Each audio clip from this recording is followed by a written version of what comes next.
This is St. Louis Cardinals baseball. And the road trip continues. It's a weekend series, game number 2 from PNC Park.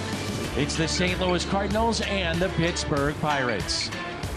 Welcome to the broadcast booth here at beautiful PNC Park in Pittsburgh. Jim Hayes is here.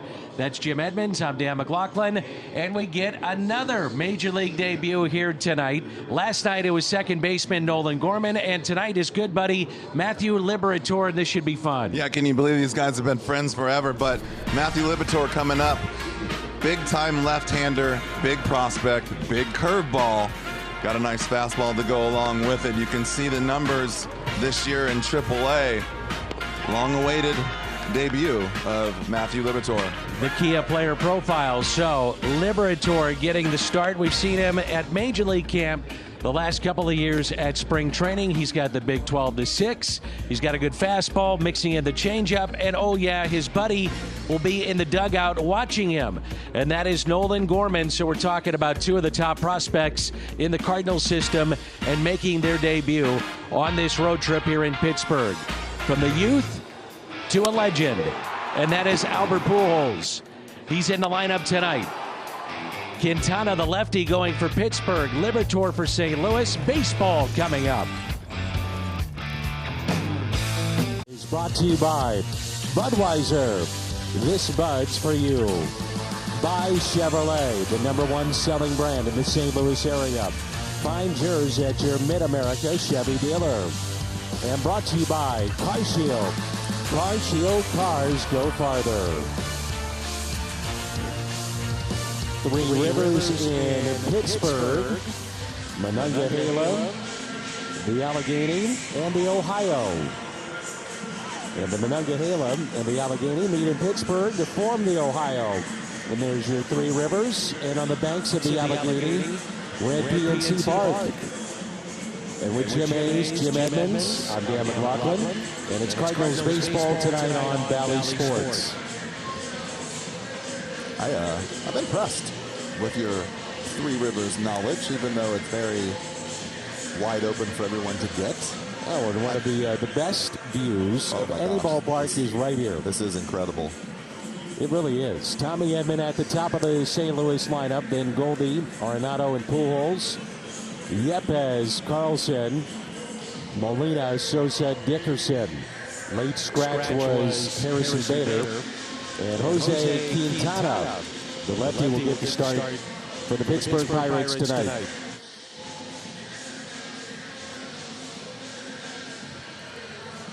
So Quintana, a 194 batting average against, and that is one of the lowest in all of baseball. So Quintana gets the start tonight for the Pittsburgh Pirates, and there's a look at his Hyundai pitch arsenal. Military Appreciation Day throughout Major League Baseball, so that's why you have the camouflage caps being worn by all the players throughout the game today. So Tommy Edman to lead it off here in game 2 of this 3-game set. The Cardinals win it last night as Nolan Gorman made his debut. We'll see Matthew Liberatore tonight, and the first pitch is taken for a ball. Well, I was giving you a hard time about the river because I've never even heard the first one that you shot out there. The Monongahela? Yeah. The fly ball into right, and the catch made by Sawinski. Well, Quintana has been one of the best pitchers here the last couple of weeks in Major League Baseball. Last time the Cardinals saw him was in 2019. He was with the Cubs. 5 runs in 3 1/3. That was a 9-8 defeat, but he has been really good here recently. The Pirates can count on him to give them innings. 7 scoreless in his last start against the Reds. Took a no decision, but he comes into play tonight. 13 consecutive scoreless innings in his last 2 starts against Cincinnati and the LA Dodgers. Quite interesting. About a 10-year career, all in Chicago, and then went from the White Sox to the Cubs to here you go in Pittsburgh. Maxwell hit down the left field line, drops in. Extra bases for Goldie. It's now a 14-game hitting streak. He has reached base in 28 straight, and he's now 9 for 15 against Quintana. Just keeps on hitting, doesn't he? Yes, sir. Yes, sir. So the 1-out double, and stats with Lowe's against left-handed starters, what the Cardinals do in terms of runs per game, and a lot of that is the fact that Goldie crushes left-handed pitching. Lifetime OPS is over 1,000. Then you mix in Arenado, you mix in Albert Pujols against the lefties, and you're asking for trouble. No surprise that those teams on that list, huh? All of them usually right at the top of the standings for the last couple years. And it's interesting because you see teams that struggle and don't make it to the playoffs. A lot of times they struggle against left-handed pitching, and you've seen the Cardinals in the past struggle against lefties. Not anymore. Not with these two guys, and now the addition with Albert. Here's an 0-1 pitch to Nolan Arenado. And it's off the plate, 1-1. Talk about a view, huh? This place is amazing. But I forget, we're like 4 feet from the roof. Oh, yeah. I mean, I feel like I'm looking down on the game from like the clouds. It is a beautiful ballpark, but can they find a beautiful team to match the park? That's been the problem. You know, back in 12, 13, 14, 15, pretty good teams.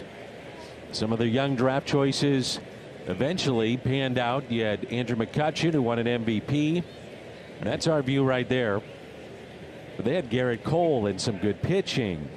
It's like right when they were on the cusp of being really good, it went backwards. Like climbed their way up, got to the playoffs, and then right back down. Well, they had the 5-game series in postseason play against the Cardinals, and Wainwright went the distance in Game 5 at Busch Stadium. And since then, really haven't been heard from. An account of 1 ball and 2 strikes on Nolan Arenado. You got 9 home runs. He's driven in 31. Both are team highs, and the average at 289. And the 1-2 pitch by Quintana. Arenado fouls it away. Interesting stat, I think, with Quintana is doesn't throw a lot of strikes with his fastball. Now, why, you don't know. Maybe he just used it to show and throw some breaking balls. But that's kind of interesting when you see a guy that only throws about 60% strikes with the fastball. Not what you want to see. And the 1-2 pitch to Nolan Arenado. Here it comes. And he tied him up and struck him out. And the first strikeout for Jose Quintana.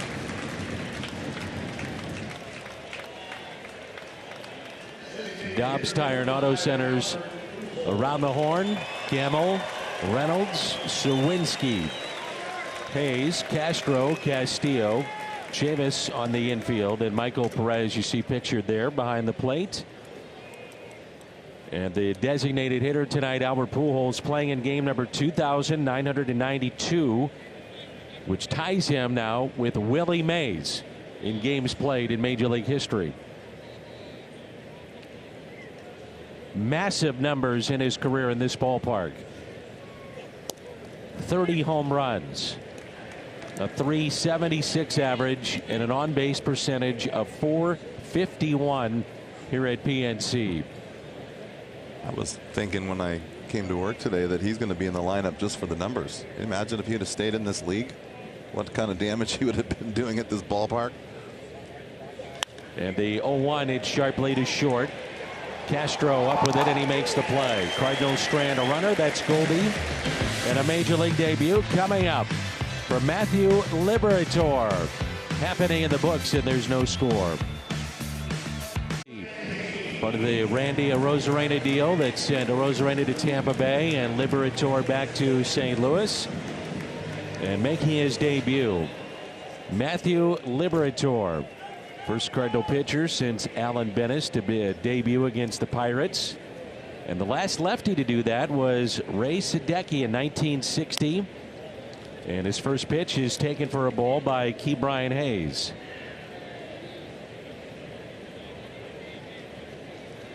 And the 1-0 pitch In for a strike, and it's 1-1. He had 7 starts at AAA, 40 innings, 46 strikeouts, only 12 walks. Did you see the deep breath right there? I always look for that. See how he's breathing right away. See the young guys out there taking a breath. It can tell you a lot about the mood, the emotions, or later in the game if they're running on fumes. The pitch taken up, and it's 2-2.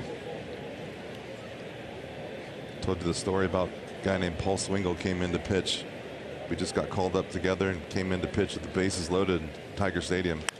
And a ground ball that is hit to short. Sosa up with it, and Matthew Liberatore has his first out in the big leagues. Suarez, Reynolds, Chavis, Gamble, Castillo, Tsutsugo, Castro, Perez, and Sawinski. I was saying he came in to throw his very first pitch in the big leagues with the bases loaded, and Cecil Fielder was hitting, and he was standing on the mound pounding his chest, and he wouldn't throw a pitch. So they ran out there and said, "You all right?" He said, "I feel like I'm having a heart attack." Oh, I bet.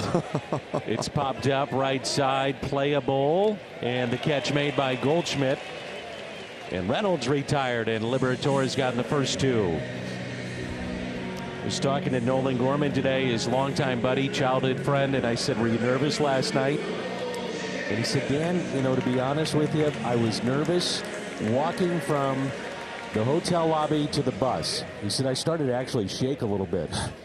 And he said, "Once I walked into the clubhouse, I can't explain it, but my nerves went away." He said, "I really wasn't all that nervous. It was just baseball again." Well, I really feel that is the product of getting guys in spring training and getting them around the guys, getting them some playing time.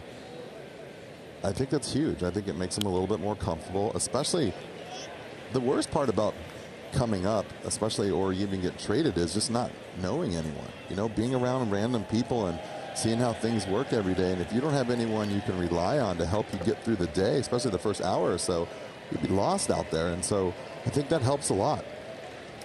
And the next breaking ball, and he struck him out. Matthew Liberatore, his first strikeout in the big leagues, and a 1-2-3 first inning. Welcome to the bigs, Matthew. Moments ago, his first major league strikeout, Michael Chavis, and a 1-2-3 first inning. And the cat, Jim Hayes, has got some special guests with him. Jimmy? Yeah, I got his parents. It's Anthony and Lori. So I'm going to start with Dad, Anthony.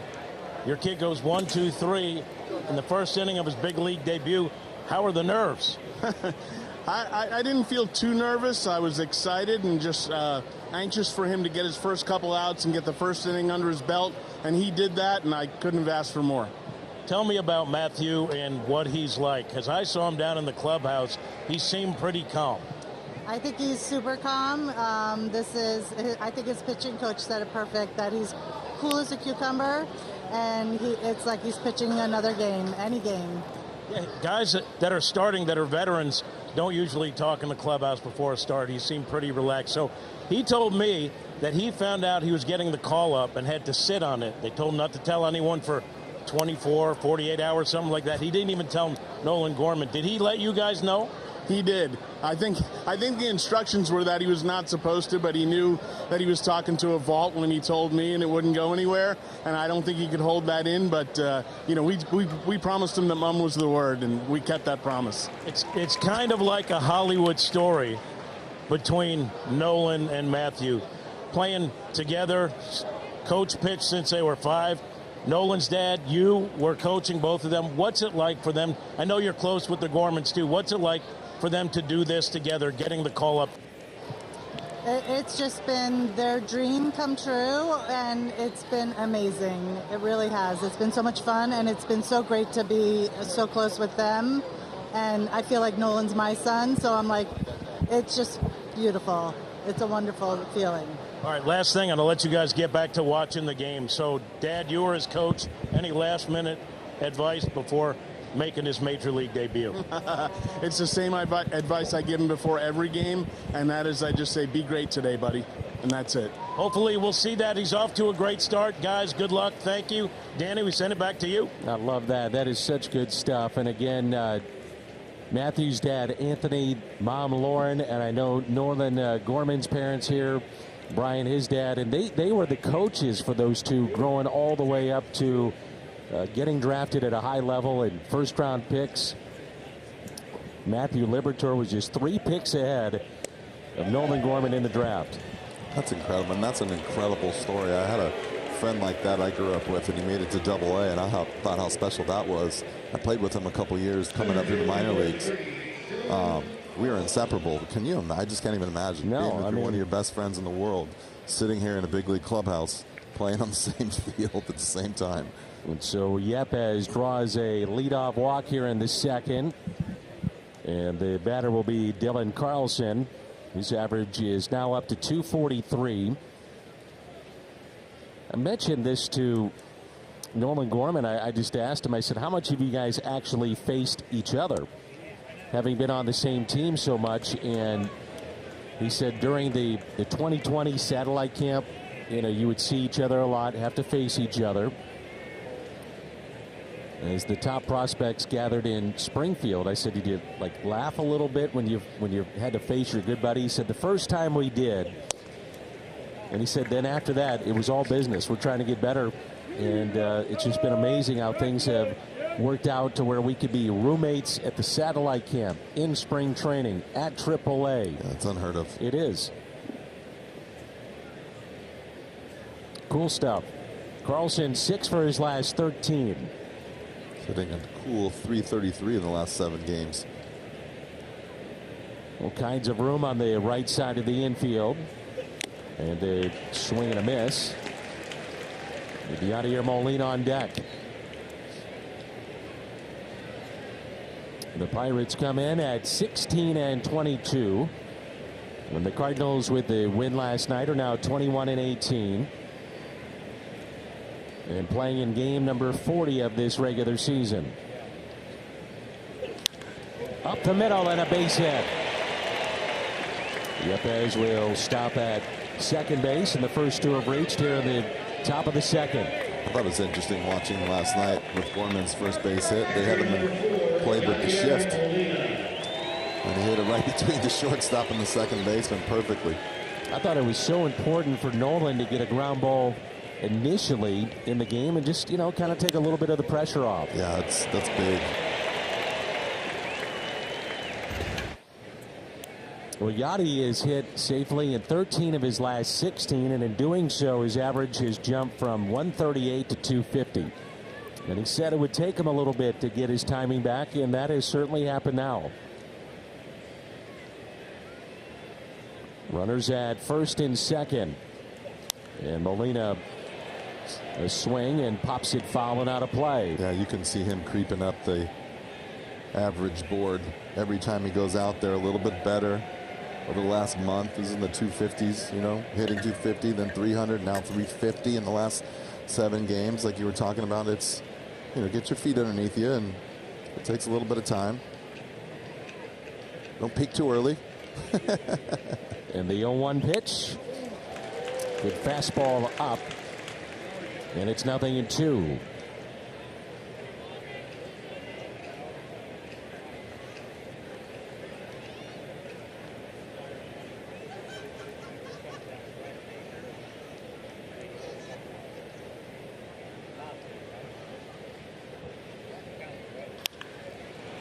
Right through Hayes, into shallow left. Yepes being waved in. Throw to the plate. It's cut off, and the Cardinals have a lead. The normally sure-handed key Brian Hayes on a bullet gets past him, and the Cardinals have a lead of 1-0. Thank you for cutting that ball off, because I think there's going to be a play at the plate there at the end. Yeah, you don't usually see this right here, and that ball just skips on him. It hits the grass, not the dirt, and stays down a little bit. Just kind of beats him. You could see that happening earlier in the game because of where that ball bounced.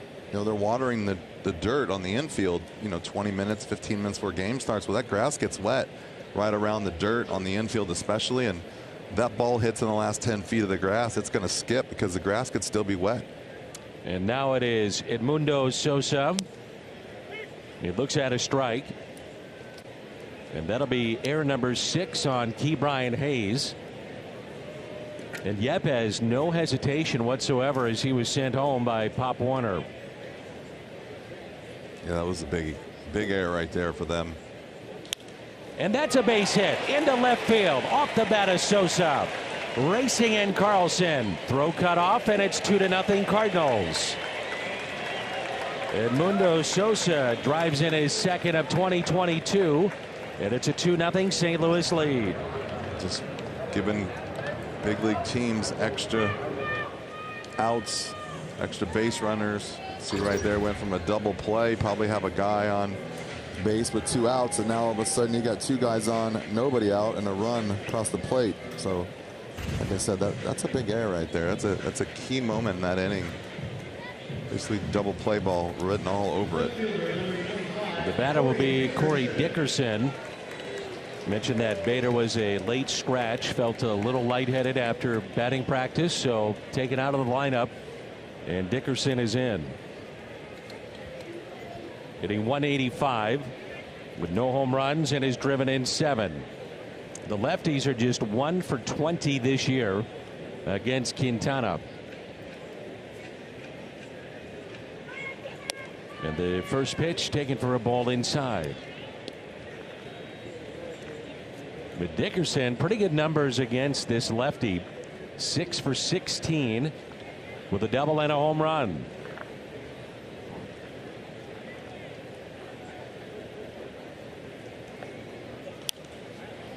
Out of play. 1-1.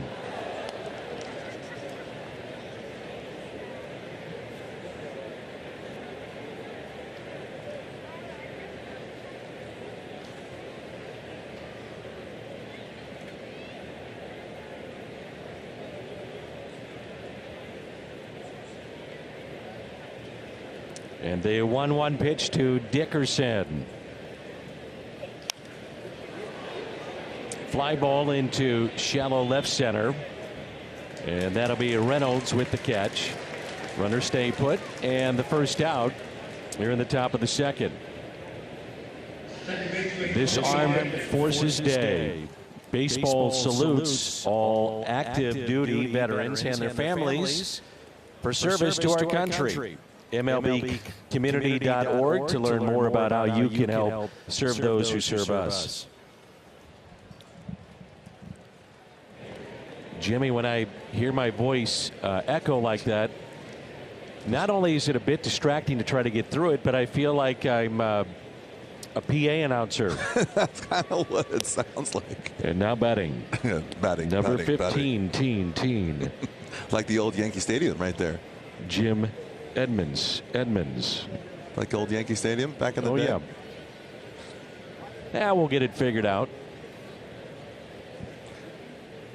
All right, here's Tommy Edman. Someone's messing with you because I only notice it when you're talking, and that's perfectly fine with me.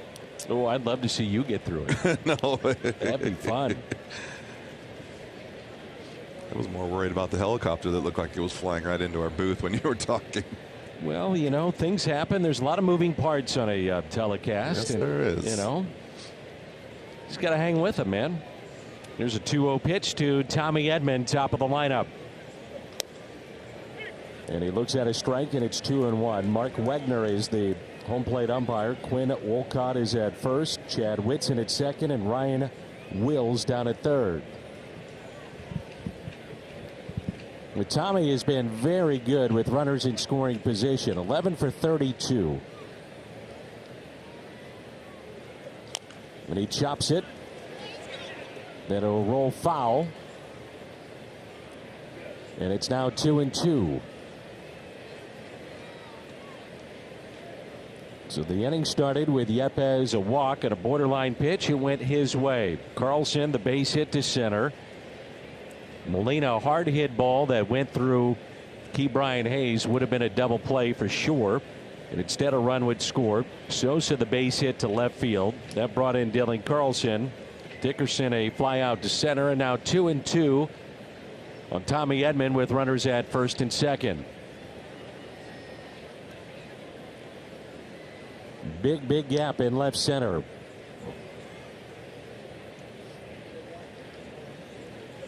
Edman trying to take it to that gap, and instead it's cut off by Ben Gamble. He'll make the catch on the run and quickly gets it back in.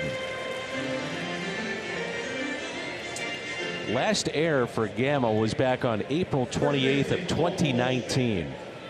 266 consecutive games without an error. That's a pretty sure-handed. Yeah, and you know, I like the way they played that defense right there. That ball is destined for that corner, but he's kind of pinches a little bit. The left fielder pinching towards center field because the gap is so big. You can kind of leave the line alone if you're the left fielder. If it's hit hard down the line, it's going to hit the corner and bounce back to you. So smart to take away the gap right there. And a pitch in the dirt to Goldschmidt, now 9 for 15 against Quintana. He doubled down the left field line to extend his hitting streak to 14. That's tops in baseball. On base streak at 28 consecutive games. Also tops in the major leagues. And right now he is locked in.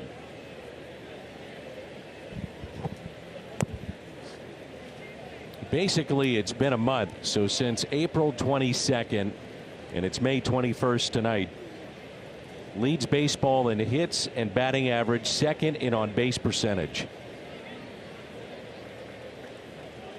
43 hits in the last month.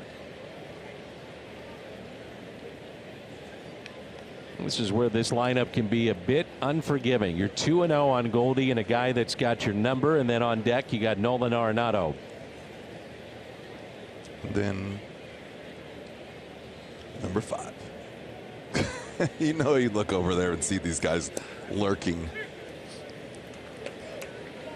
And while number 5 is not the same guy that he was the first go around in St. Louis, he's still pretty darn good against left-handed pitching.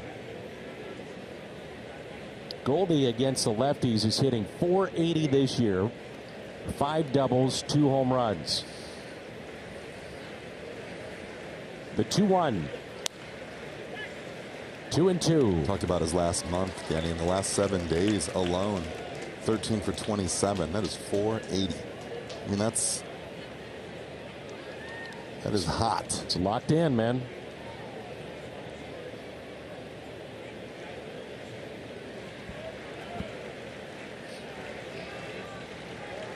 The 2-2. And it's fouled away. StatCast powered by Google Cloud and his hits against Quintana in his career. And really no surprise. I mean, he's spraying the ball, which is what he does when he's at his best. Look at that. There's one red line that was way up there in the stands.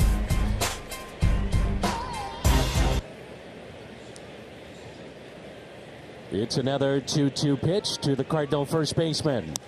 Takes it the other way, and that's a base hit. Molina will score.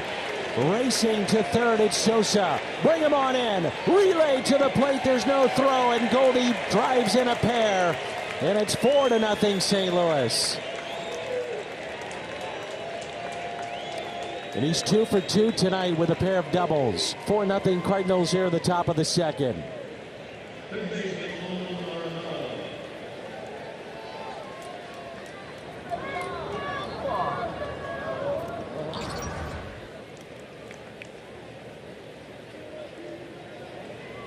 Well, that little StatCast thing we showed didn't have a ball down the right field line, and I kind of thought about it. I was like, that's kind of surprising he hasn't hit a ball into that corner, and as soon as you think about it, it happens.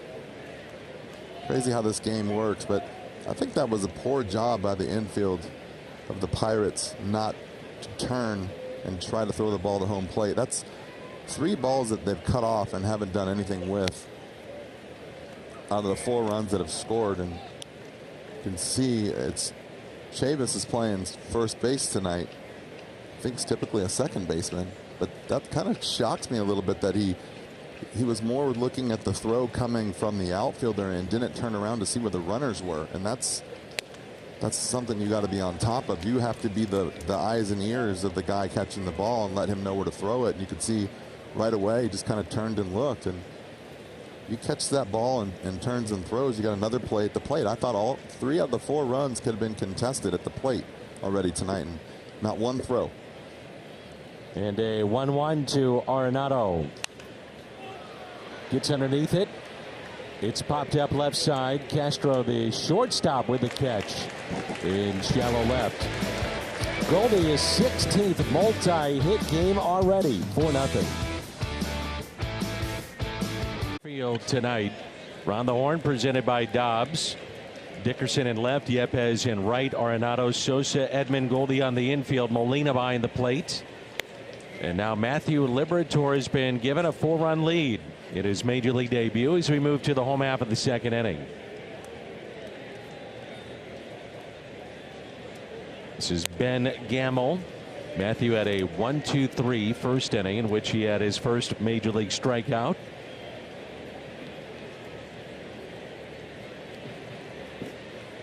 And the 2-0 pitch. Now 3-0.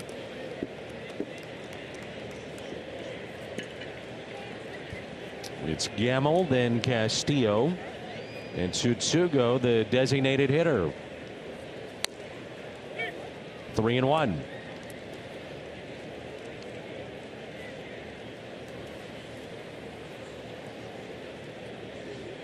Matthew was the 16th overall selection by Tampa Bay in 2018 as he walks Gamble. And just 3 spots ahead of Nolan Gorman. And again, that was the 18 draft, and now both here in the big leagues. Jim Edmonds, Toyota, key to the game. Well, Danny, for the first time this year, because we do a little bit early in the day, we went with key to the game would be give this young man, give the kid a break. So I was thinking the team could score some runs early, give him a little bit of a break, let him settle in. But now he's going to pitch with the lead and just has to throw strikes and stay calm. So it's a double key to the game. Off the plate to Diego Castillo. Not very often do you get to ask for something and it happens in the first 2 innings. So we'll give him a break. Ooh, doesn't get the call there. And it's 2-0. Over the last 2 seasons, Matthew has led all AAA pitchers in strikeouts and in innings. 169 strikeouts in 164 2/3. And a 2-0 pitch. Lined out to deep left field. Backing up Dickerson, and it's off the wall. Gamble to third base. Castillo to second. And runners at second and third and nobody out. Well, I thought Dickerson might have been able to make a play on that. I did too. It looked like he was going to catch it just the way he was running after it. He just never really got turned enough to run hard. It's kind of sidestepping it a little bit. It just looked like the ball fooled him. You know, it looked like he went sideways first, and so he didn't get back quick enough, and then you could see the ball just caught up to him too quick.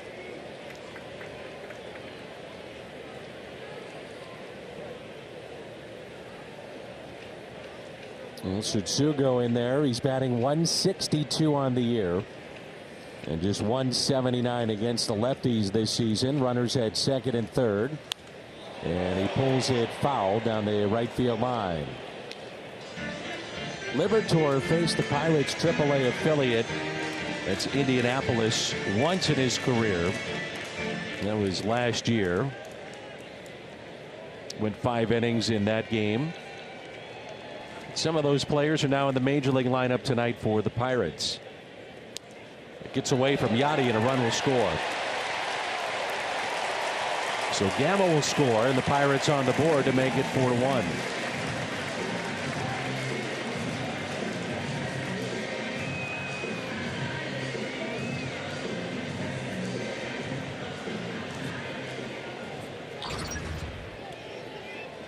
Trying to figure out what that was. If it just caught a seam. You see that thing take off? Like it just caught a seam and just 2 seamed away, which instead of running kind of back arm side, it took off the other way. It's a wild pitch charged to Liberator. Did seem to take off on Yachty, though. And it makes it a 4-1 St. Louis lead. Infield is back for Tsutsugo with a ball and 2 strikes and a runner at third and nobody out.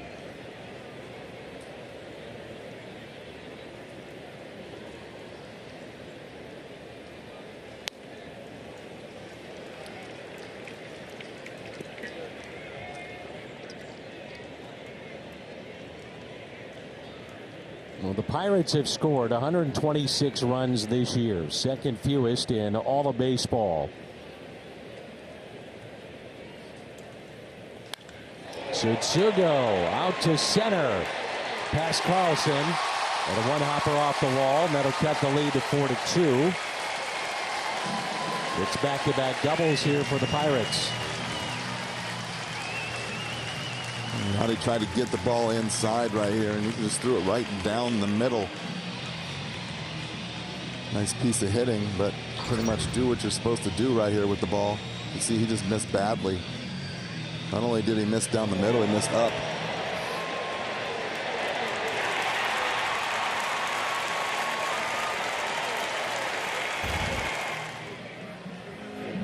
It's back-to-back missiles off the bat by the Pirates, and go out there and talk to him and see if we can't get him back down in the zone. The Pirates come in having dropped 3 of 4 prior to this game tonight, scoring in just those 4 games 6 runs. That was it. It's the 9th game tonight for Rodolfo Castro, the shortstop, hitting an even 200. He's 2 for his last 15.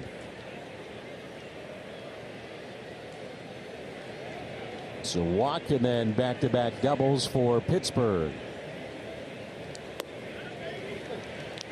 Pitch taken low. Cardinals going with Steven Matz tomorrow, and then Michaelis will be the game 1 starter of a brief 2-game set with Toronto beginning on Monday night at Busch. High fly ball. Shallow center. Catch made by Carlson.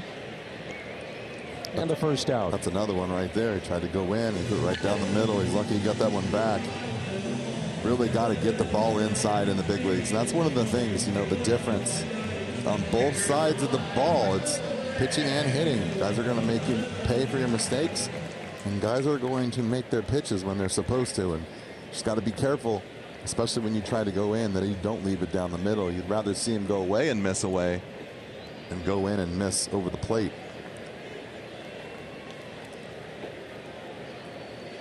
And here is Michael Perez hitting 143. Couple of home runs and has driven in 3.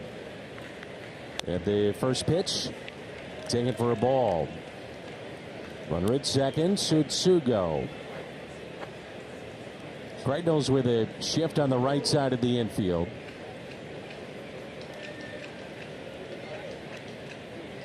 The 1-0 pitch. Liberator can hit 95, 96 with his fastball. He lives, though, right around that 92, 93. Right-handers last year in the minor leagues gave him fits. Majority of the home runs coming from right-handed batters. And they talked about a changeup in his development as a way to try to offset the righties. And you can understand that. I thought it was a lot better in spring training at times. Inconsistent, but that's what you get. He's kind of working on it a little bit in camp, I believe. And he's been up. He's thrown a handful of pitches above 94 so far, but usually waits until the end to kind of put you away with the fastball.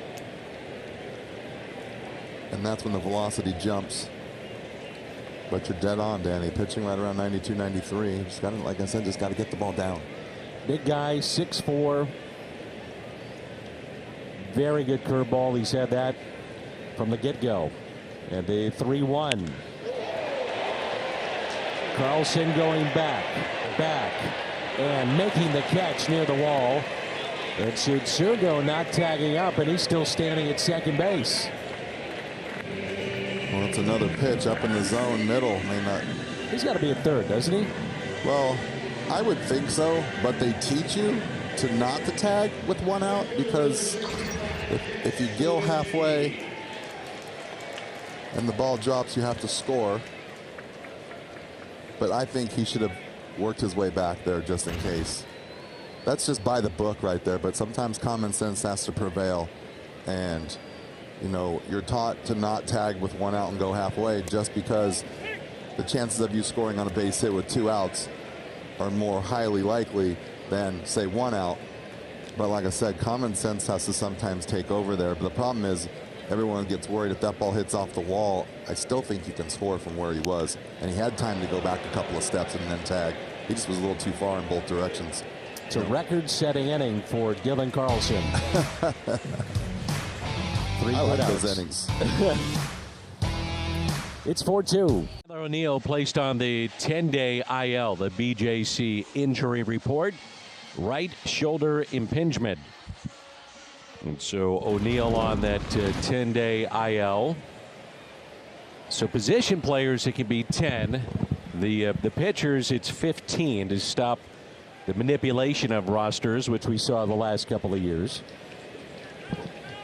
And here is Albert Pujols, 3 total bases away from Willie Mays and tying him tonight in games. 9th all-time in games played in the history of Major League Baseball.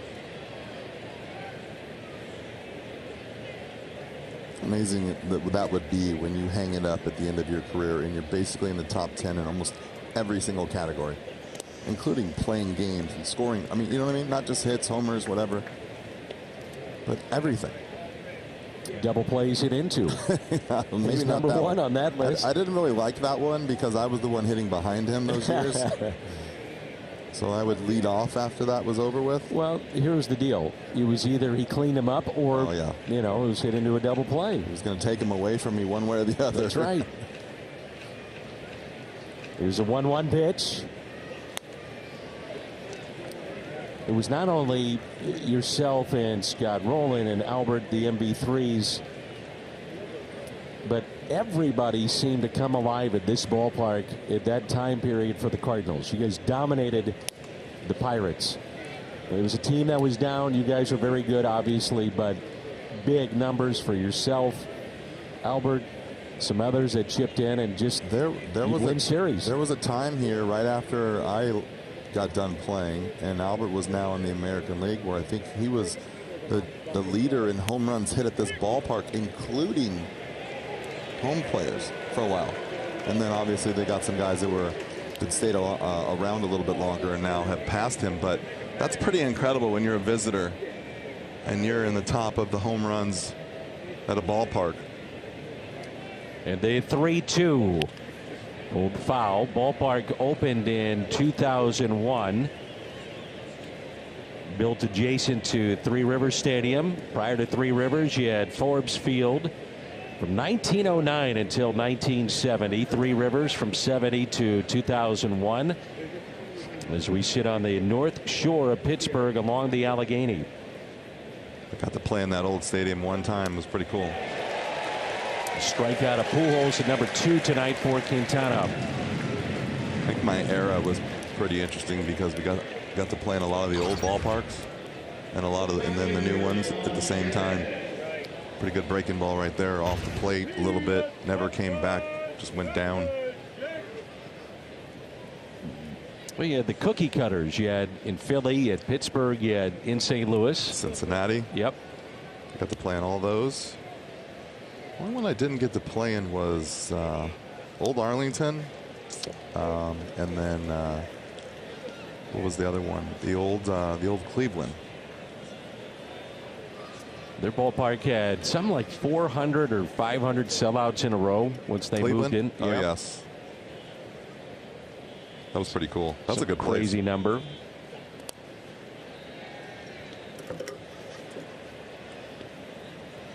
That place was fun, and I thought Baltimore was some of my favorites to go to as a visitor.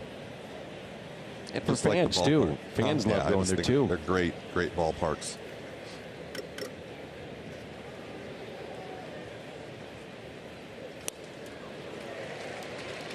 One and two on Juan Yepez. I even like the Homer Dome in Minnesota. That's where I'll stop with you. I loved it.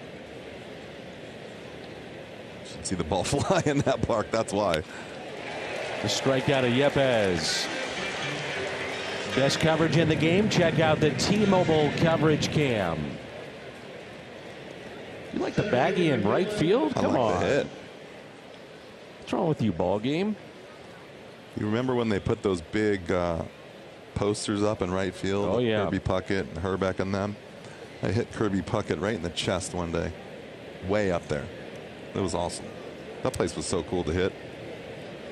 But now they have a facility that is outdoors.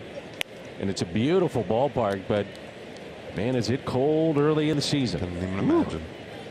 I was talking to Rod Crew about that playing in the old stadium before the baggy and before the dome. And I said, it had to be the coldest place on earth. He said nothing was colder than Toronto Exhibition Stadium on the water. Well, before Olympic Stadium in Montreal, you had Parc Jarry, and that was cold too.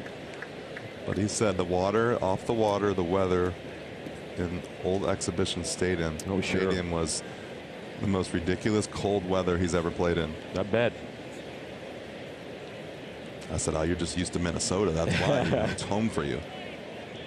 Here's a 2-0 pitch to Carlson. Base hit to center. First time up.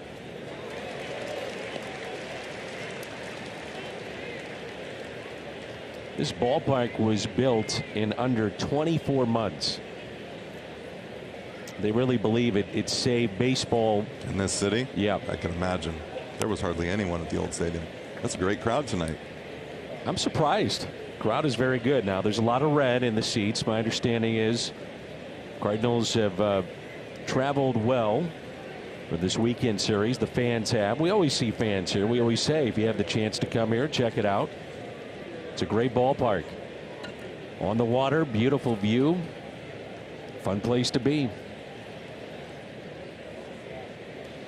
3-1 pitch. And Carlson lifts it in the air to right. Sawinski with the catch. Great to see the Cardinal fans here in Pittsburgh.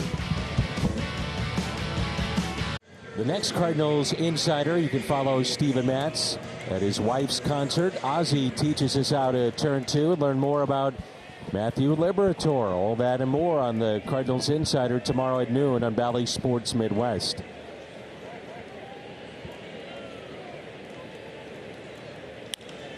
That is lined out to right field, and Yepez with the catch. It is a different alignment now for the Cardinals. That's Nolan Gorman is taken over at second base, and Tommy Edman is in center. And Carlson is out. And so Tommy Edman in center field. Edman in center and Gorman at second. And again, the Cardinals are without the services, at least for the moment, of Harrison Bader. So something not right apparently with Dylan Carlson. So Key Brian Hayes, the first out in the home half of the third, and this is Brian Reynolds, who popped out to Goldie his first time up. It's interesting. He didn't really show any kind of. The only thing I noticed, Jimmy, was that on his last plate appearance, he was the final out in the top of the third, and he hit the ball pretty high. He was only at first base when the catch was made. And normally, even if you're, putting in the 75-80%, and you're going to get around the bag and probably be halfway to second, I would think. But he wasn't there, and that's a fair ball inside the third base line off the bat of Reynolds. And I just, if something is not wrong with him physically, the only thing I can think of is that they did not like maybe the effort on the run down to first base. Yeah, that's the only thing I can think of. I didn't really see anything on either side of that, so hopefully he's okay.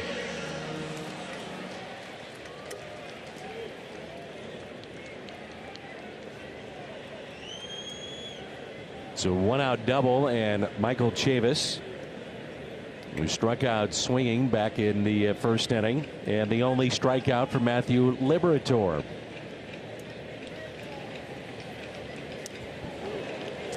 So again, would you agree with that? I mean, if you have a major league pop-up like that, you're probably at least a third or halfway to second base. Yeah, and he usually is, and so that's why I was worried something was wrong. But yeah, I could see on the other side of it too, and I know leaving New York that our manager wasn't happy with the pace and the style of play, and so maybe that got his attention, and maybe that went a little sideways right there on Dylan Carlson, but you never know, so we'll wait to hear. He was not a happy camper.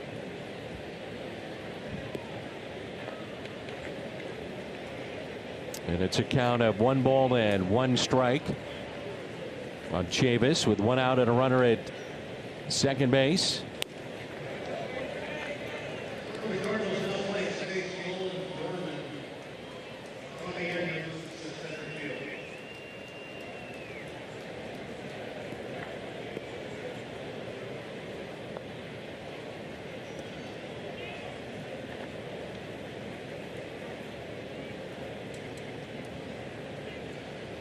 Well, the Pirates are 1 for 4 with runners in scoring position tonight. And that pitch taken high.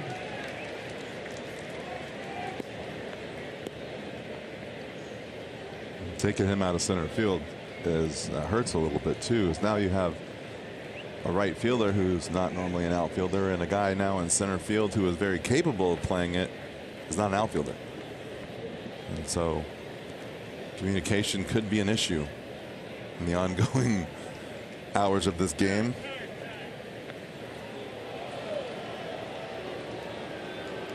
Three and 1 the count.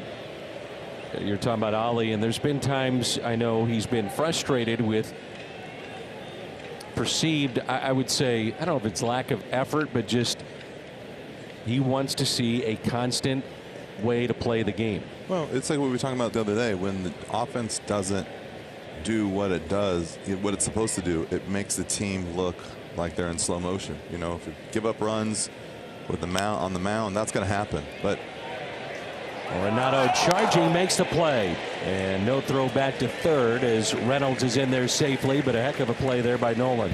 Another great play, but when you don't score runs, it looks like you're flat, and then that, you know, the perception is you're not running hard, but you're not getting on base, so you have to work a little bit harder at it. I think, though, to your point, Jimmy, that it is interesting, though, to do it when your center fielder already, Bader, is out, and Edman has appeared in 1 game at center field. That was in 2019, and it was for 1 inning. But that will get your attention, I can tell you that, if that's what he's trying to do here, if there's nothing wrong with Dylan Carlson. Especially in this ballpark, too, with left center field. Good point. It's another problem you could run into. Now, I would doubt it's from a lack of effort from Dylan Carlson. My guess is because of all the factors that we just went through, something probably is amiss physically. 0-2 the count.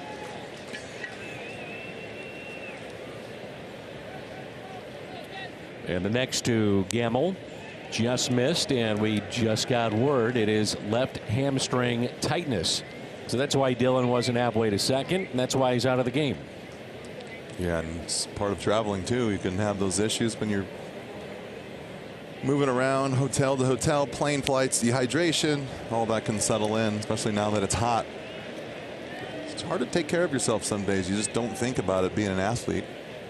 Allow yourself to get a little dehydrated, and you go out there and exert yourself, and all of a sudden your legs get tight. The 2-2.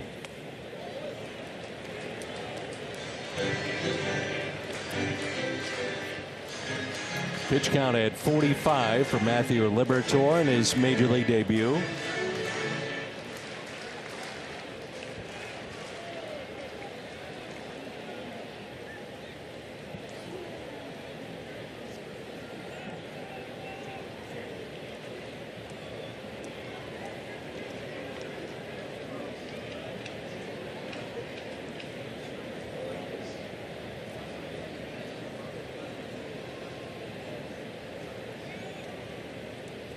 And a swing and a miss, took some off it, and Liberatore gets the strikeout, his second.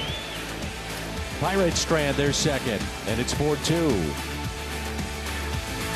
Fans ages 16 and older take home a 1982 inspired baseball t-shirt, and it features the roster of the 82 championship team at cardinals.com/promotions.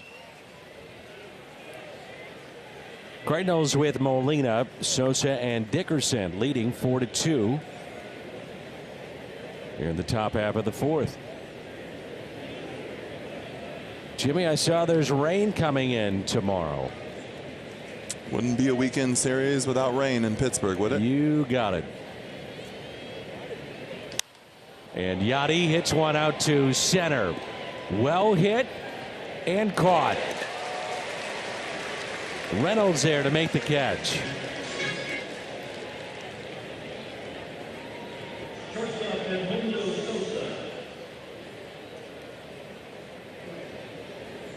The batter is Edmundo Sosa. Base hit to left. Picked up a run batted in and a run scored. I'll tell you something that is odd by being back in our perch here in Pittsburgh is the Clemente Bridge. Normally you can make the walk right from downtown right here to the ballpark, just right in the front door. But the Clemente Bridge is getting worked on, and we understand that's going to be shut down to be worked on for quite some time. It's getting a facelift. There you go. It's not really yellow anymore.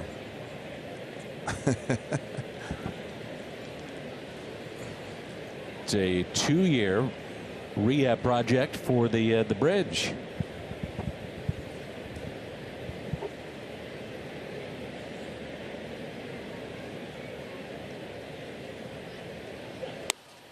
It is one of the 3 parallel bridges called the Three Sisters here in Pittsburgh. The Rachel Carson Bridge, the Andy Warhol Bridge. And some were not happy that when they made this ballpark that it was not Clemente Stadium. They sold the naming rights to the ballpark, and so that became the Clemente Bridge. Well, one of the sisters has a facelift because the first one over there has a nice clean coat of paint. So I'm assuming this one is next. And the strikeout of Sosa, and that's number 4 tonight.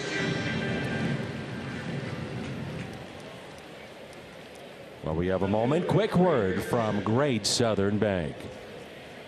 Choices are never a bad thing, especially when they all look so good. Go ahead, take your time, and find the account that's perfect for you at GreatSouthernBank.com.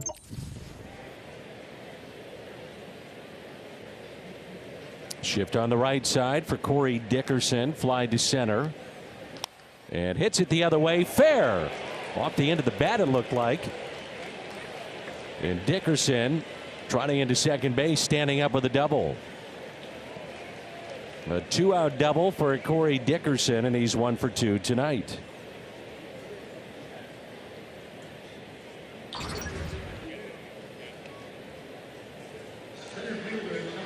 Yeah, right off the end. Look at that thing. Spinning so much it never went foul. That bat is cupped. I'm sure that ball has a nice slice in it. Yes, sir.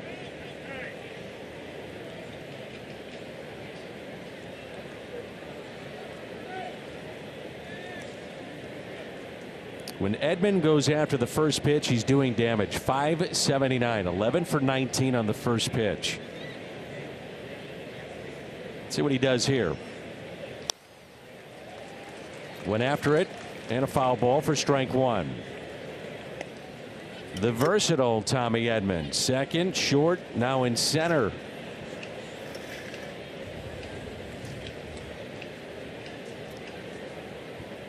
But he did a nice job when he played right field in the past.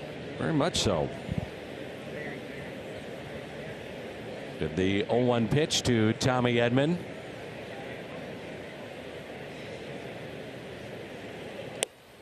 you know, he primarily had been a shortstop, so moving over to short, not a big deal. He could play second, he could play third, and had never played a professional inning in the outfield until coming to the minor leagues. So didn't do it in college, no high school. He's such a good athlete, he's able to adapt, and he's got a good arm.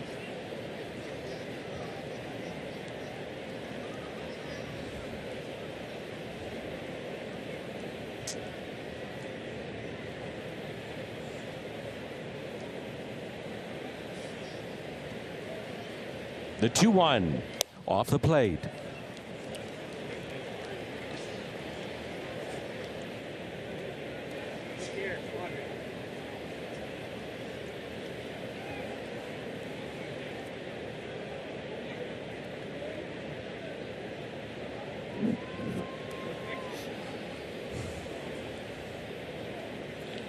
The 3-1 pitch to Tommy Edman. 3-2. It's a good pitch right there. He's done that a couple of times when he's gone full, gone soft. Yeah, gone. Take advantage of the hitter being overly aggressive.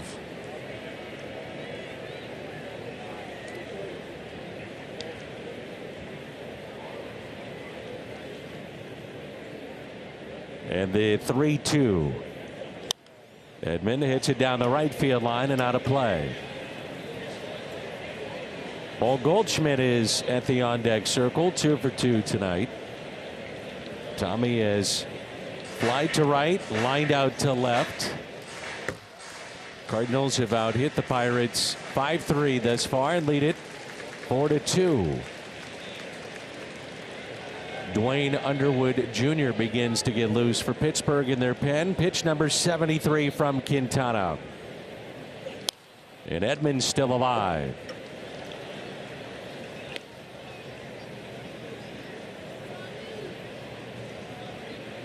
Wind is picked up here at the ballpark. Temperature has dropped a bit.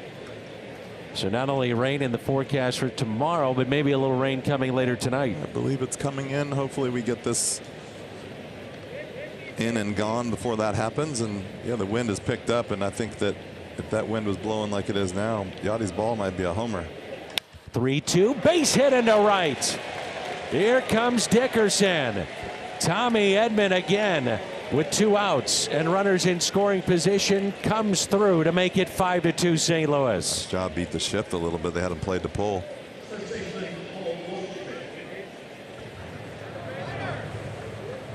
And now it's a look at the All-State Mayhem moments. We're talking about Goldie, already a big night. Couple of hits. Both have been doubles against Quintana. And Goldie now 10 for 16 against Quintana. The All-State Mayhem moments.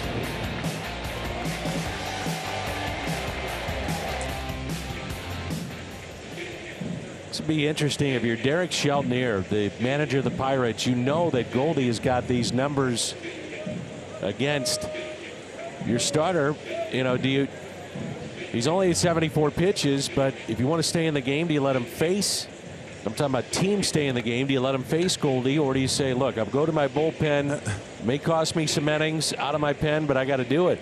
I wonder if you ever get a pitching coach that goes out there and says, okay, here's the situation. This guy's hitting 400 against you. How do we usually try to get him out? Well, let's not try it that way this time. Let's try to change it up a little bit. Let's try this approach. And then if you get behind, it's okay to put him on. And room on the right side. Think about it. You can go out there and say, this guy's got good numbers against you. What does he usually hit? And if you say everything, then what happens? And then on the other side of your ollie, do you say, do I steal with Tommy Edman, then leave first base open and say, yeah, I'll take my chances with Nolan and 2 runners on. They walk Goldie.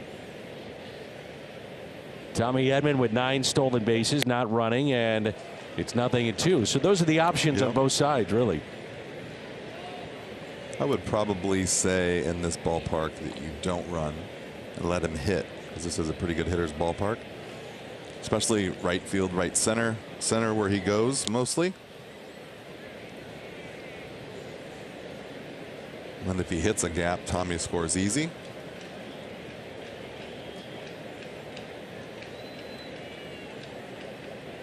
I think if you run here, the numbers have to be perfect as far as time to the plate. He is running, and it's a base hit into center on an 0-2 pitch, and Edman can trot into third. Runners at the corners, and Paul Goldschmidt 3 for 3 tonight. And now when I'm the pitching coach, I just flat out tell him to change the grip. Ball's up out of the zone too.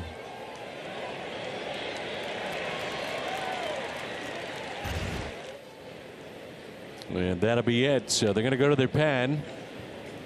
Gave Quintana one more shot at Goldie. Didn't pay off on the 0-2. Muscled it out to center. And runners at first and third, and Nolan Arenado coming up. The Cardinals already have added to their lead. As we step aside on Bally Sports. Cardinals and Padres May 30th. That's a Monday.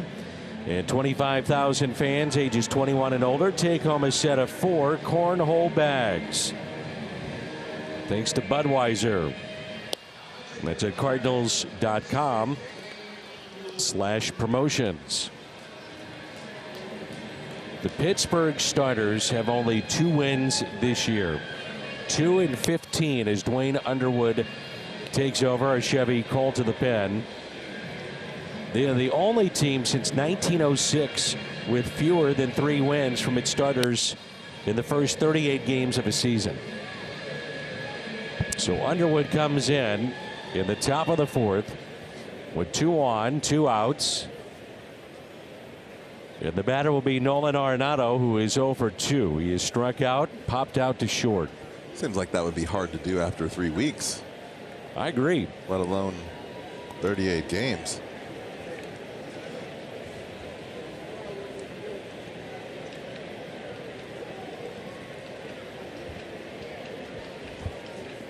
So Goldie with that base hit chases the starter Quintana. And Arenado looks at strike 1. So with 3 more hits tonight, Goldie is 11 for 17 against Jose Quintana. I would have taken him out. If you're going to take him out do it after here. that, yeah. That's what I was thinking. Got 2 outs. You figure if you're going to let him face Goldie, might as well let him face Arenado. She's gotten out twice. Well, 1 pitch. What's interesting now, too, is that with the change of Carlson going out and Edman going to center and Gorman comes in this spot, if Albert would have come up, you might would have taken him out and gone with Gorman as a pinch hitter. You know, lefty righty, yep. But now you have the short bench. You can't do it. And they 1-1. And it's a ball and 2 strikes on Nolan Arenado.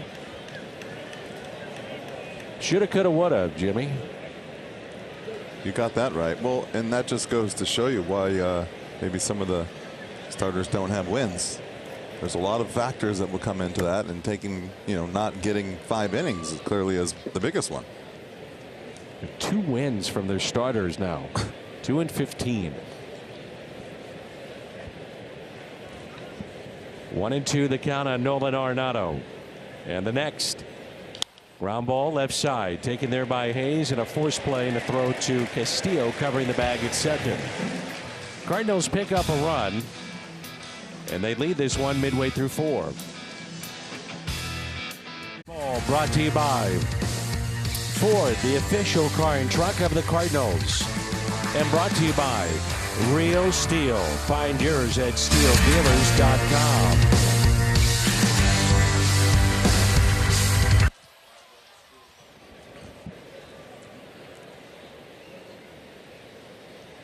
Here's Diego Castillo. And that pitch popped up right side. Goldie will give it a look, and it's out of play. Right into the Cardinals fan section. It's a sea of red down there. It is. Sea of red. It is. As our buddy Scott Rowland always would comment on the sea of red at Busch Stadium. Always. He loved it. Oh, did he ever? Look at them all. And that is into the second deck here at the ballpark. PNC.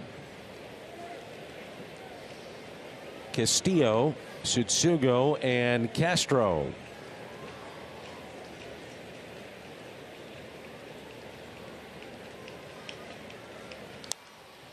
Jimmy, do you know how hot Goldie is at the plate right now? 14-game hitting streak. He's 26 for his last 57. That's like video game numbers. I was going to say, are his feet on fire? Man, oh man. You don't even see that over a 2-week stretch in Major League Baseball very often. What did I say? He was at 481 in just his last 7 games, so it goes a little further out. I always like to see the numbers when the hit streaks.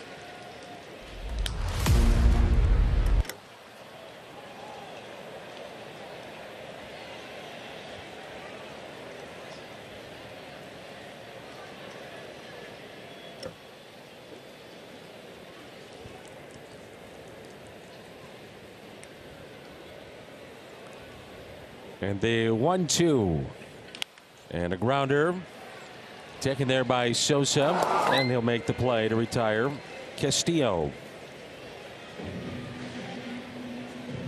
We will next be with you on Monday in St. Louis when interleague play makes its way to the Gateway City. Toronto will be in town. And I mentioned that Miles Michaelis has the Game 1 start. Steven Matz will go tomorrow in the finale of this 3-game series. Jimmy, you're going to be on the national game tomorrow on Peacock. Yes, sir. I'm going to be a little worried without you. Oh, I think you'll be just fine. I don't know if I've ever seen you worried, Jim. You know. It's in there a lot. I asked you. I was definitely worried after my 4th game that we did together in Los Angeles. Why? That's a base hit, finds a hole. It felt like it was just a rough game for. Oh, I remember that one. Yeah, it was something that maybe one of the guys had said in our headsets on the way out. But nonetheless, we're still here. I said to you, another one of those bats exploding. I thought you always looked relaxed in postseason play when a lot of guys got tight.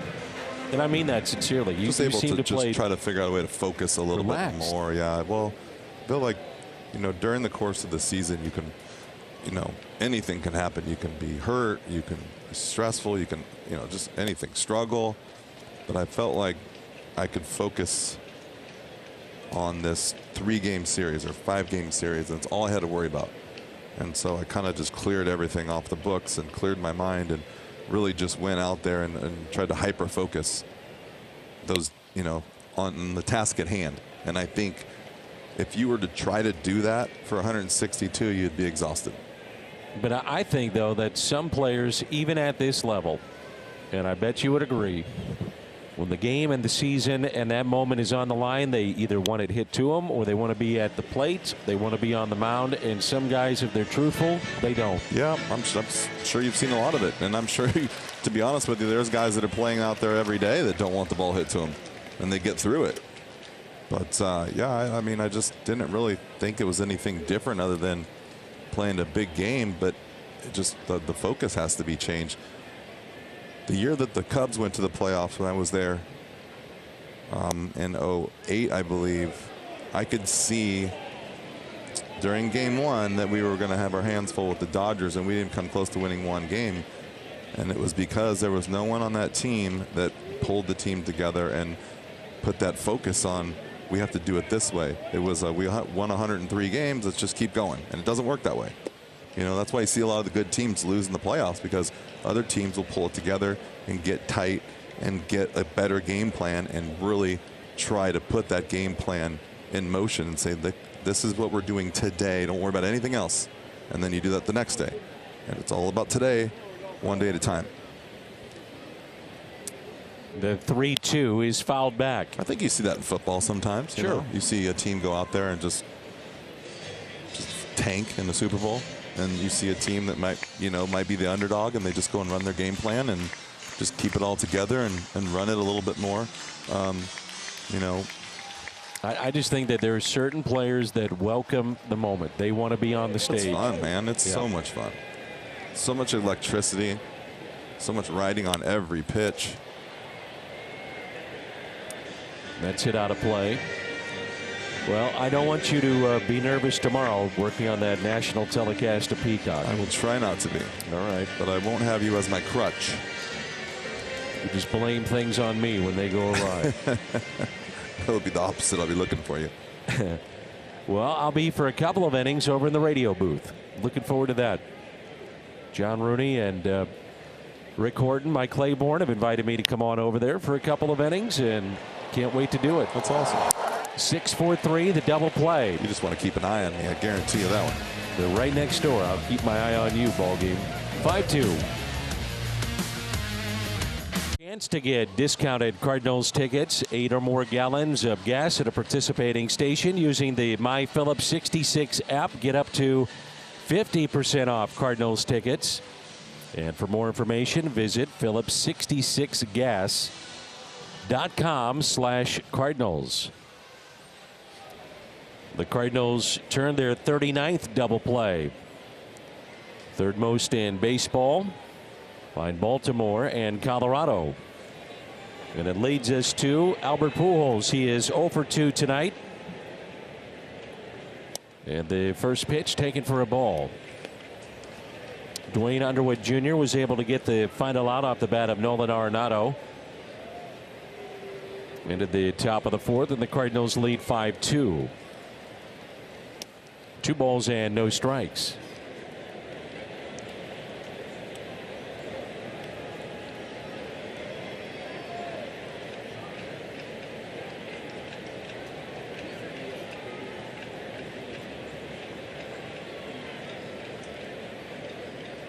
A big gap in left center. And the 2-0. I mean, that is about as big of a gap as you're going to get in an outfield. Playing way over into right center, and the left fielder is pretty much straight up.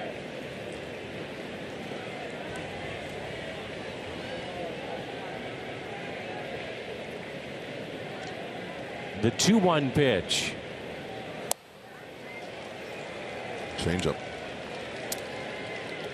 Quintana got him earlier on that real good off-speed pitch. So the 3-2 back in the third inning. Also grounded out sharply to short.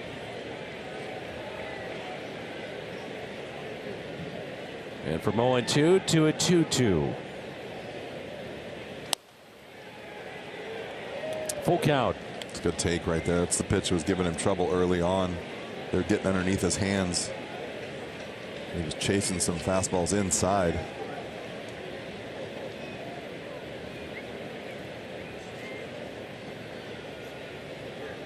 Still interesting, I think, to use the pitch com with nobody on base. What do you think? I do. I think, though, sometimes that a third base coach, depending on how open when I say open, the stance, the catcher stance gets, yeah, you can steal signs. Been done plenty of times.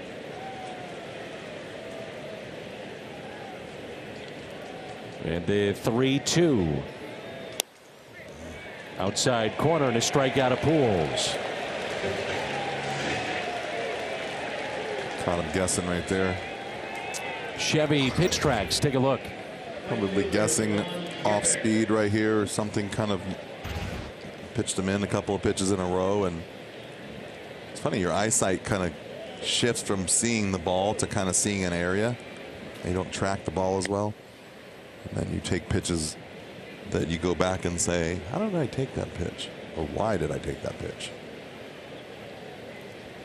And here is Juan Yepes, and a pitch in the dirt.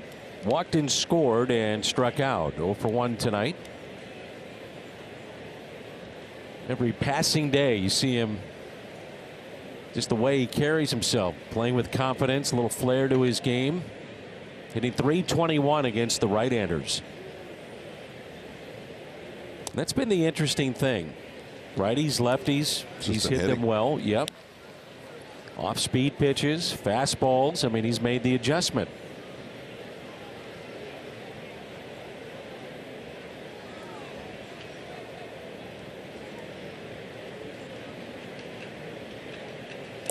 Well, I guess Randy Arozarena heard that Matthew Liberatore was making his debut, so Randy has popped 2 home runs.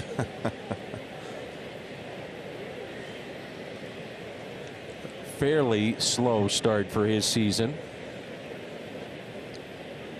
And the 2-1. I believe Yepes is playing in his 60th game tonight already. Went quick, didn't it? His 16th game. Oh, I'm sorry, I was looking at something wrong. You're right. I meant at bats. Wow. I was thinking one thing and said the other. This is 60th at bats. And this is probably 62 or 3 now, but it goes quick. You know, it's like you think he's been here for a couple of days, and all of a sudden you throw up 3 home runs and 5 RBIs. You're hitting, like you said, 320, hitting 322 on the season. Debuted back on May 4th, and he's on base for the 2nd time. I said games, huh? Yes, sir. I meant at bats. My bad. Jimmy, get it out of the way. You've got a big national game tomorrow. We're all good. Look at you laughing. I was reading it, looking at it, staring at it, and said something completely opposite of what I was thinking. Well, for us, it's our first look at Nolan Gorman, who had a base hit yesterday. 19 extra base hits at 34 games at Memphis. 15 home runs. And he hits a rope down into the corner. Nolan Gorman has his first extra base hit in the big leagues. Yepes to third. And runners at second and third, nobody out. Nolan Gorman, his first extra base hit in the major leagues. It's a double down into the right field corner here at PNC. Well, jumped off his bat. You know what I think is cool too is you're starting to see with Edmund being about what 27 and Gorman 22 and Carlson 23. These guys are getting younger by the day, and all these guys have been coming up, have been playing the game. Good swing right there. So runners at second and third, the infield drawn in. And it brings in Yadier Molina. Reached on an error. What could have been a double play ball more than likely would have been in the 2nd inning. And the Cardinals picked up 4 runs in the inning. Nice play by Perez to keep that in front. So 1 out, runners at second and third. And the Cardinals are 3 for 10 with runners in scoring position tonight. 6 for 22 in the series. You forget Sosa's only 26. Yepes is only 24. I mean, this is a young group.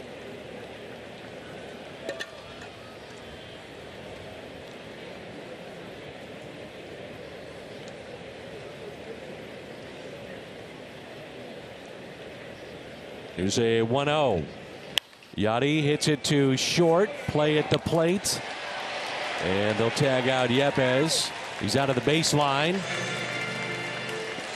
And a key 2nd out. They were off with contact.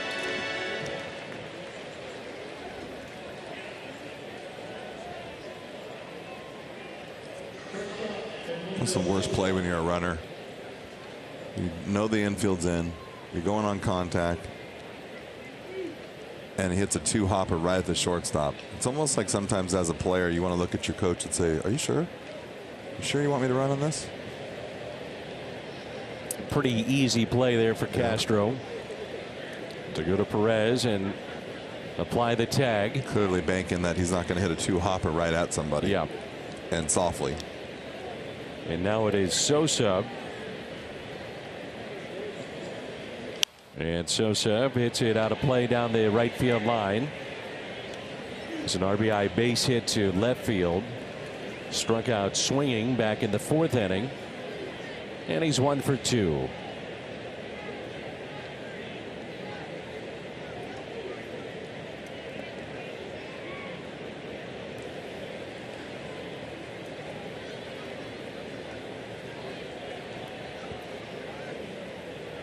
The 0-1 is chopped to short and a flip.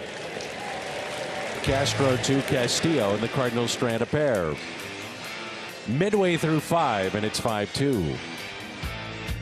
The Cards up 5-2, 16 games into his big league career, and Juan Yepez shows no signs of slowing down. 2 walks tonight. He told me pitchers are pretty much attacking him the same way. He told me slider away, slider away, slider away. I know I can hit sliders, and I have hit them, but I have to do a better job of driving them. Yepez said, until I prove I can stay back and drive it the other way, they'll keep throwing sliders away. Danny Yepez has been really impressive at the plate, but as Ali Marmol told me, this guy never stops working. Fun to watch. Since his debut back on the 4th of May, 6 extra base hits, 9 runs scored for Yepez. And thank you, Jimmy, and really enjoyed your visit with Matthew Liberator's parents here to see their son's debut here in the big leagues. Did he have to rub in the fact that he's only played in 16 games? No, Jimmy can't get through it. I don't think he was trying to. I'm kidding. One up you, if you will. Nope. He would not do that. Cat does not work like that. Liberator got the double play and the 4th. A swing and a miss, and he picks up his 3rd strikeout. What have you thought about the young man so far? I think, well, I think he could be the BJC difference maker right here, Matthew Liberator. I think he's done a nice job. I think that 1 inning, you know, and I was going to say this during the inning, I think that 2nd inning, maybe he got, you know, all of that emotion of the 1st inning, kind of go sit down and you kind of release a little bit of that little guitar solo, and then you go back out there and you're kind of a little flat, and then he left a couple balls up, you know, in that 2nd inning, but then he went back out and has just been good ever since. So, you know, up and down a little bit, but I think he's been doing a great job. Other than a couple balls that got up in the zone early, in that 2nd inning, he's been doing a nice job with the breaking ball, especially. I think that's going to be the key, right? The wind has really picked up. Temperature is dropped here at the ballpark. And that's lined into the glove of Sosa and into the shift. Route number 2. You can just see and feel the storm coming. When you start looking around in the stands and stuff's blowing everywhere and the dust is blowing. Hot dog, your favorite hot dog wrapper is blowing around. Yep. I love how you say the hot dog wrappers. And a strike to keep Brian Hayes. He is 0 for 2. The cameraman in center field is hanging off the camera like in a cartoon. Lined and a base hit into left field. First hit for Hayes and a 2-out base hit. The home half of the 5th.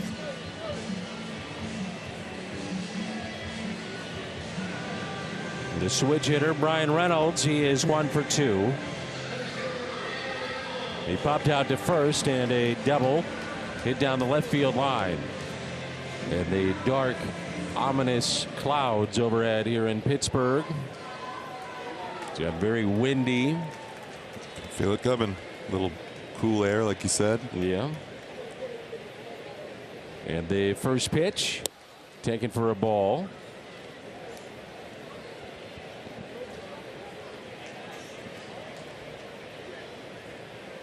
Would it be too much to ask if it just kind of slides around us? I don't think it's too much to ask for. I'm not sure it's going to happen, as the flags in left center are blowing basically straight out. You get a routine fly ball in left center, that's going to be problematic. They are whipping, and that is on the inside corner, and it's 1-1. Well, if you're Ali, are you thinking if he gets through this inning, you're going to try to get one more? And there's the wind whipping. It's 75 pitches. Get Liberator through 5 and have a chance to win the game. We'll see.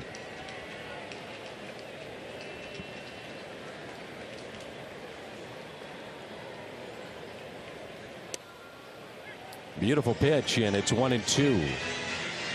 Reynolds hitting above 300 against the lefties this year. So Matthews lounges 5 hits. Only 1 walk. He has struck out 3. He's induced a double play. Gave up a pair of runs back in inning number 2. And the 1-2 pitch. Inside. It's a good breaking ball right there. Try to see if he could get it underneath him. Hopefully swing over the top.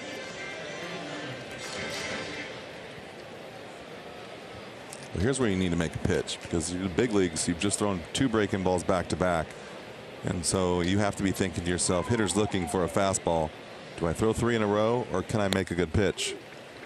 And he went with a fastball at 95 up.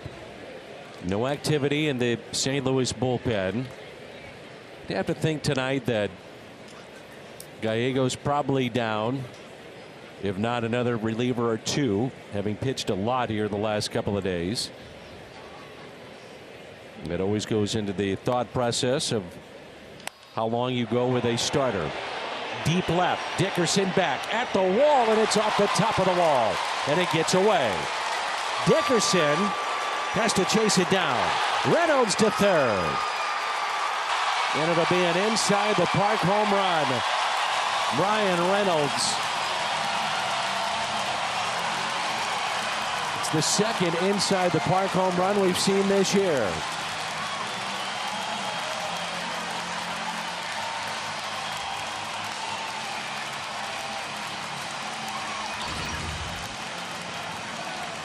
This is an interesting play right here. It hits probably in the perfect spot.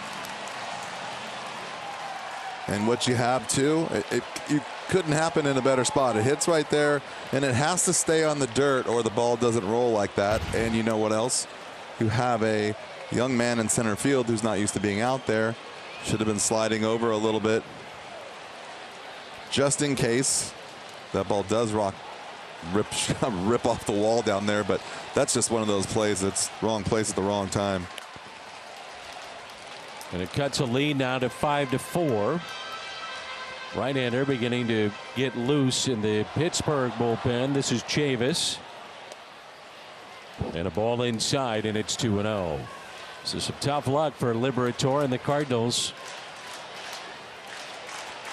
It'll be definitely in a trivia question in the future. First home run was inside the Parker. And that is hit out to left center all the way to the wall. Chased down by Tommy Edman. And Chavis to second base, representing the tying run. I think Chavis actually tried to call time. Was not granted. Take a look. Oh, yeah. Well, might as well just do this.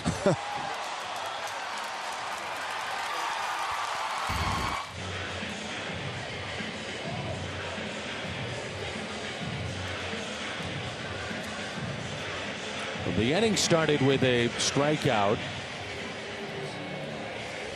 And then the soft liner by Sawinski to Sosa. Key Brian Hayes, the base hit to left, the inside the park home run, and now Chavis with a double. The last inside the park home run against the Cardinals was Pittsburgh, and it was at Busch Stadium 3. And that was September 9th of 2017. Adam Frazier did that against John Brebbia. And tonight it is Brian Reynolds.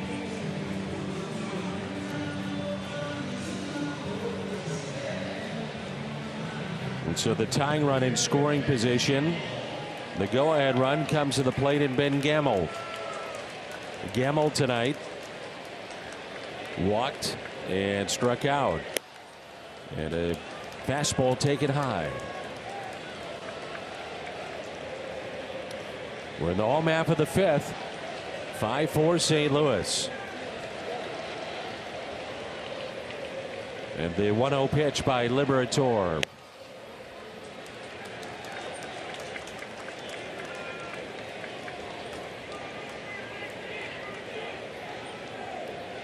The Pirates are 1 for 6 with runners in scoring position tonight.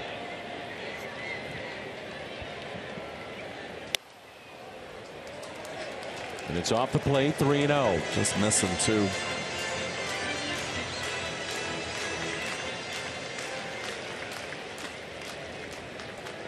The Cardinals have a right-hander getting loose in the bullpen. That's Verhagen. And the 3-0 is taken for his strike. Well, you'd love to see him exit with a chance to at least win a game. In his major league debut, he's 1 out away from doing that. Pitch number 87 of the night. 3-2 as Gamble thought it was ball 4.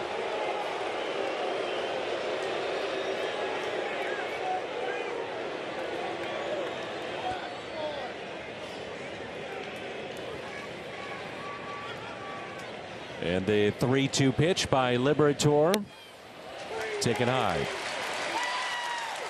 So 4 straight have reached after he got the first 2 here in the 5th inning. The batter will be Diego Castillo.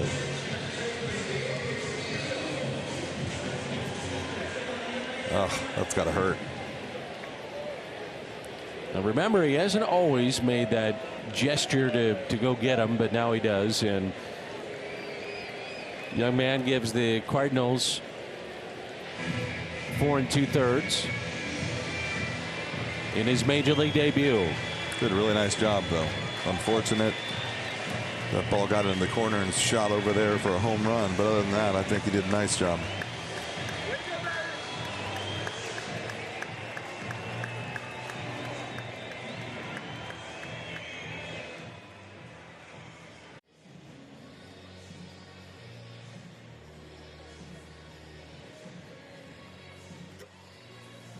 Could not get one more out. Cardinals trying to get him one more out. Could have qualified for the win. So 4 2/3, 7 hits, strikes out 3, walks a pair, has an inside the park home run against him in his debut. And he is responsible for runners at first and second. Drew Verhagen will come in for the Cardinals. So Chevy called to the pen. He's got 2 days of rest. Fastball, curveball, slider, changeup. I mean, Jimmy, this guy has got good stuff. And if you look at it analytically, from spin rates, various things that you have that you can measure a pitcher with, it's really good. But really be aggressive with it in the zone. Trust it. Average velocity right around 94, 95. Curveball has been at times like a Wainwright spin rate, so it's there.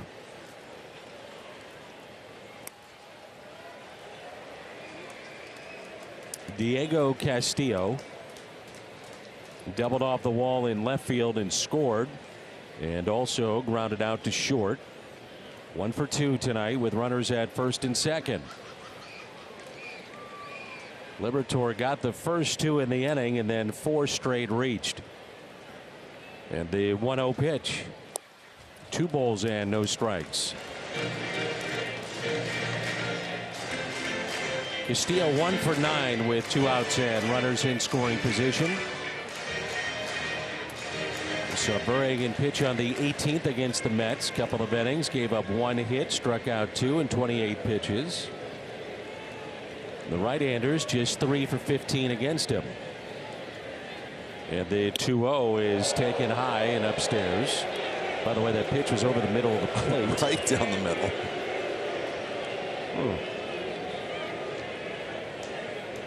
Sometimes when you're in full take mode, you relax a little bit too much and the ball jumps on you and get a overreaction like that. And the 3-0. Bases loaded.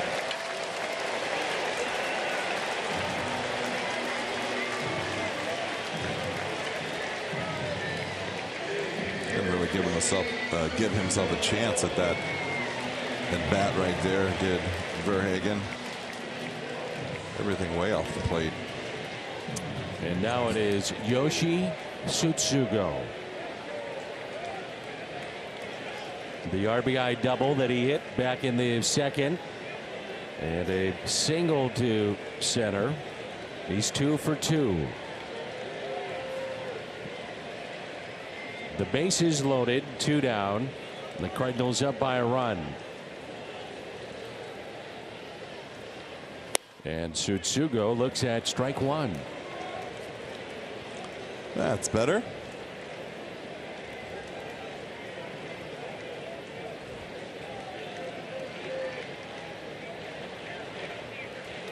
Very good numbers against St. Louis with the 4 home runs and a .353 average. The 0-1 off the plate. That's 1 ball and 1 strike. It's off to a little bit of a slow start this year, though. Only hitting 178 first 100 at bats. And just 155 against right-handed pitching. Cardinals with a shift on the right side. Remember, Edman is in center and Gorman at second base. After Carlson left with a hamstring issue, Bader unavailable. Bader was in the starting lineup to begin tonight. Felt a little bit of dizziness after BP, so scratched. Is he crossed up, or is that ball just moving more than he thought? I don't know. Either way, the umpire was crossed up.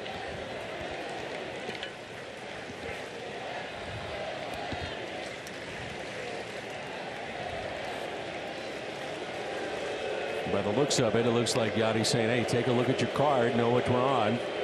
So indeed, he was crossed out. It's a big pitch here on 2-1 with the bases loaded.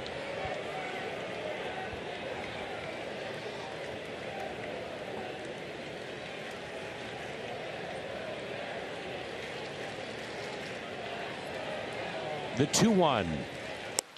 And Tsutsugo looks at a strike. And it's 2-2.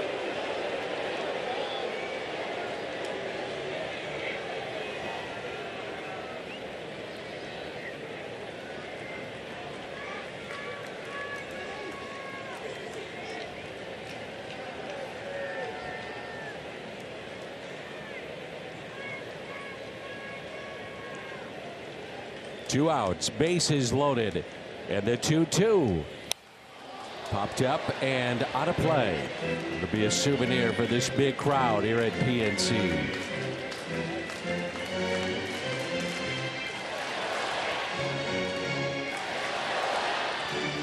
The curveball you were talking about.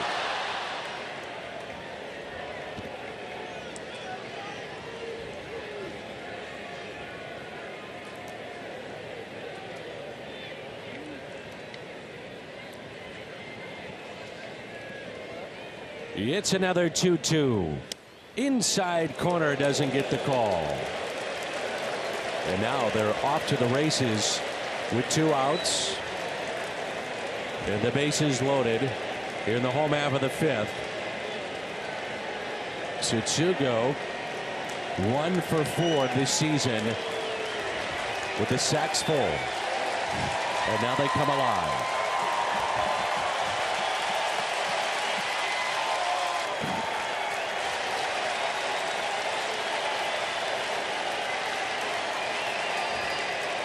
Long look by Verhagen. He is set. There they go. And a fly ball. Shallow left, racing in. Dickerson and foul. Just foul. A great effort by Corey Dickerson out and left. And we'll do it again.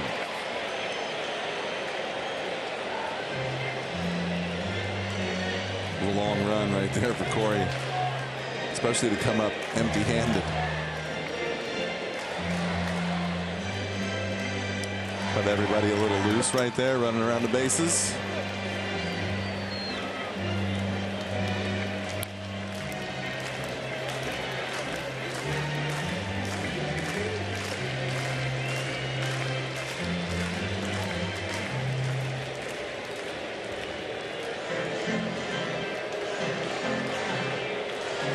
They want to talk about it, this 3-2 pitch with the Cardinals leading by a run.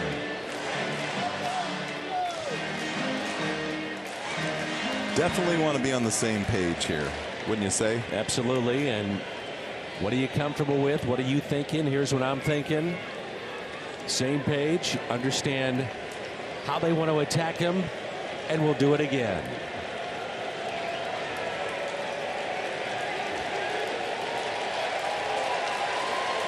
And again, they come alive. Up the middle. Sosa to his left, and he makes the play. Midway through. Verhagen out of the jam. 5-4.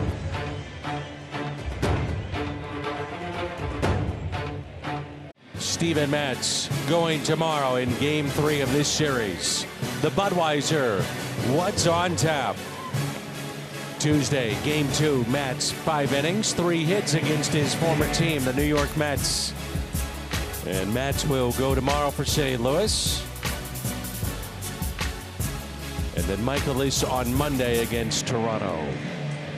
Verhagen got out of the jam, and now it's Will Crow as the rain begins to fall ever so lightly here at PNC Park as we move to the 6th inning. Don't say that word. The R word. Well, careful. Jimmy, it's raining. What do you want me to say?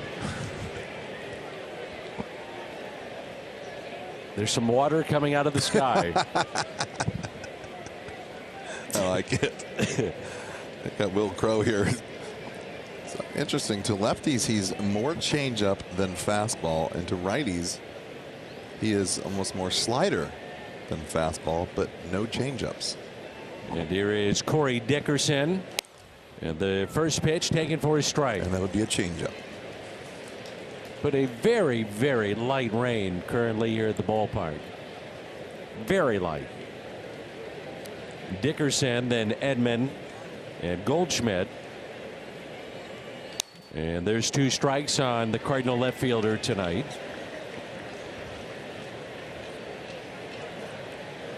I find it interesting too when a guy throws majority off-speed pitches with a 95-mile-an-hour fastball. How do you get to that point where you give up on the gas, as they say? Because these guys can hit it. I mean, that's 94, 95 is pretty legit, though. It's not 90. But we even see the guys that are 98 to 100 go away from it. And a swing and a miss. Pitch at 87 there. More of a slider. 6 strikeouts tonight in the St. Louis lineup. And while we have a moment, quick word from BJC. Getting back to normal feels like so much more than just normal. BJC is committed to improving the health of our patients and community. Tommy Edman, who is in center field tonight, began the ball game at second base. Has fly to right, line to left, and a 2-out single to right. That brought in a run back in the 4th, and right now that's the difference in this game. 5-4 in favor of St. Louis. And he hits this one down the left field line, slicing, and it is foul. 0-2. Speaking of strikeouts, did you see the Chicago White Sox struck out 14 times today? Bet you Mr. La Russa is a not happy man. Here's the thing, though. Back to what you're saying about guys that are throwing, let's say, 94, 96, 97, using secondary pitches. And the other thing is 13, 14 strikeouts in a game. I bet if you looked across Major League Baseball night after night, you'll find at least one game that has a team that's done that. 12 to 14? Yep. Sure. I mean, you remember when 10 would be an amazing night for a pitcher. Sure. Now it's kind of common. Well, you can have it where you have the 14 strikeouts, but then you hit a couple of home runs, and in today's day and age of baseball, you can win.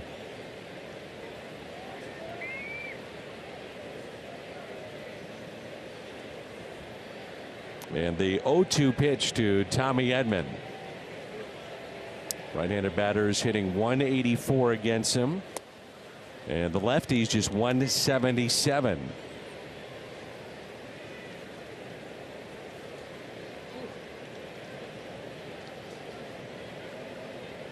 Wind still swirling here at the ballpark, and a count of 1-2 on Tommy Edman. And the next, swing and a miss. Back-to-back strikeouts. So Will Crowe has come in and gotten the first two. The Goddard School partnering with the Cardinals to bring fans a great deal. Tickets for the upcoming games against the Blue Jays, the Brewers, Padres, available for just $6, and that is the homestand coming up. Cardinals.com/6. Another big night for Paul Goldschmidt. He is 3 for 3. Strike one. Off to that slow start like you've been talking about, all of a sudden hitting 340. Would know it with the kind of run that he's been on here recently. So with the 3 hits, 14-game hitting streak, longest in baseball, and he has reached base safely in 28 straight. Pair of doubles tonight and a single, 3 for 3, and he fouled it back. Goldie's done something at this ballpark I can't recall, maybe you do, Jimmy, a right-handed batter doing, but hit one to the Allegheny on the fly. Really? That's impressive. Went to right field. Maybe it's just one hop. I thought it was on the fly potentially, but he smoked it. Left center, and Reynolds has it, and a 1-2-3. Midway through 6. Good ball game on this Saturday night. It's 5-4. Presented by the authority of the St. Louis Cardinals. Not to be reproduced or retransmitted in any form, and the accounts and descriptions of this game may not be disseminated without the express written consent of the St. Louis Cardinals. 5-4 in favor of St. Louis as we move to the home half of the 6th. And Verhagen in relief of Matthew Liberatore, went 4 2/3, gave up 4 runs. Verhagen came in with 2 on 2 outs in the 5th and got the final out. And now time called by Rodolfo Castro, switch hitter, playing in his 9th game tonight. He's flied to center and also grounded into a double play.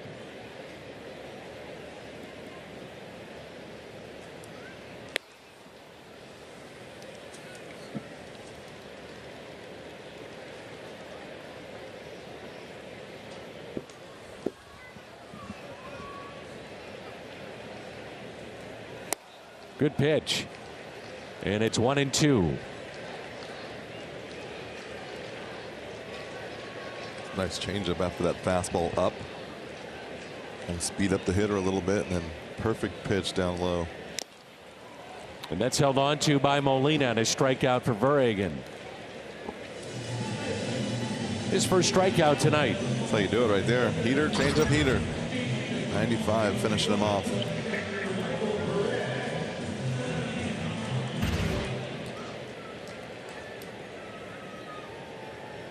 In steps Michael Perez. He is hitless tonight. Fly to center and also struck out. And time is called. Cardinals with a shift on the right side. St. Louis has out hit the Pirates 8-7. They lead it 5-4. Verhagen was able to strand the bases loaded last inning. There's a swing and a miss by Perez. It's a hard changeup, 89. Yeah. The one to Castro, the first pitch was, I believe it was 90.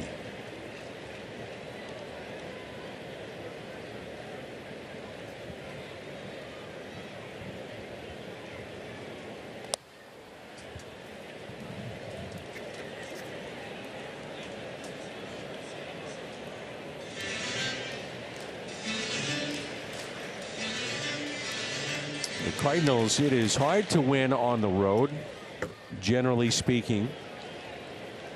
If you go back to May of 2018, the Cardinals have won 25 of the last 30 in this ballpark. 25-5 in the last 30 against the Pirates on the road.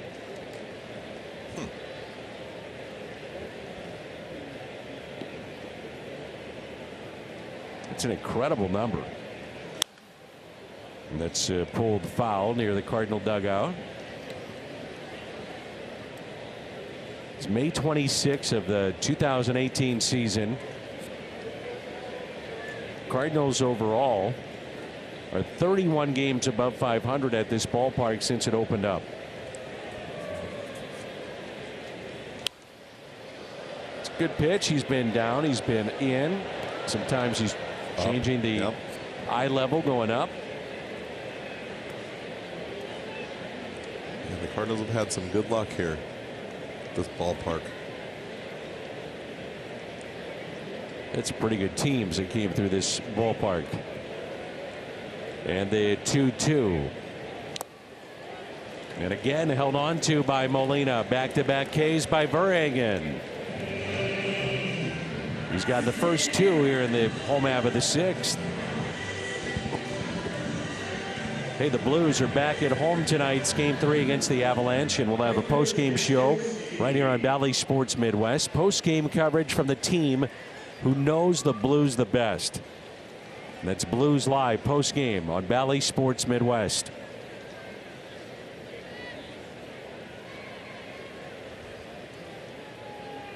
Sawinski is 0 for 2.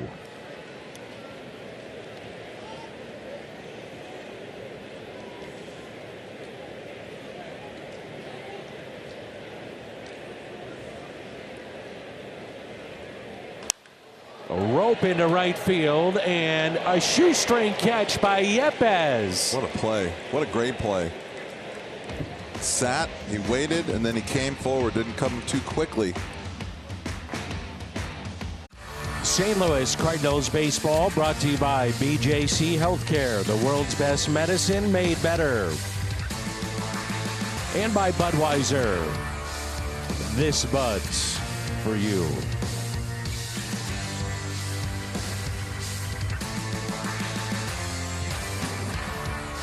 The rain so far has stayed away. The 7th inning rolls in and the Cardinals up 5-4. Nolan Arenado hitless tonight. Then Pujols and Yepes.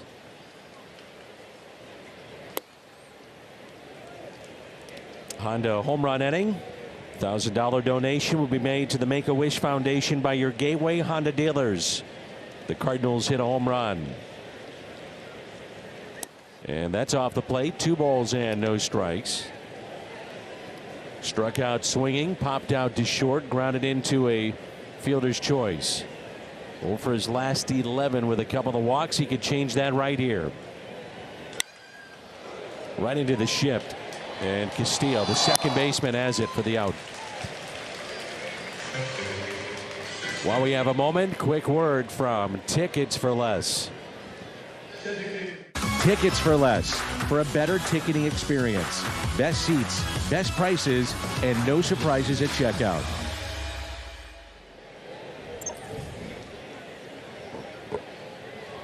Pujols is 0 for 3. Couple of strikeouts.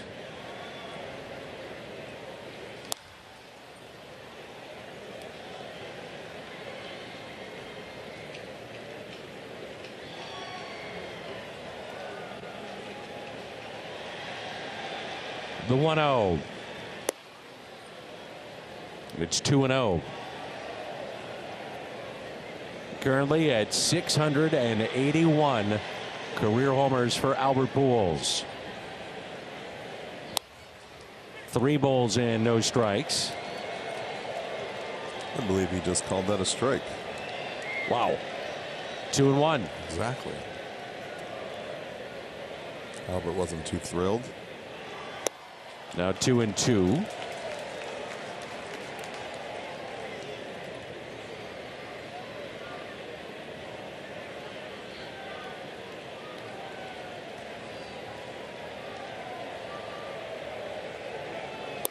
Off the plate and a full count. Grounded sharply to short first time. Struck out on a 3-2 pitch. Swinging and then looking in the 5th. And the 3-2. Got him. Strikeout of Pujols.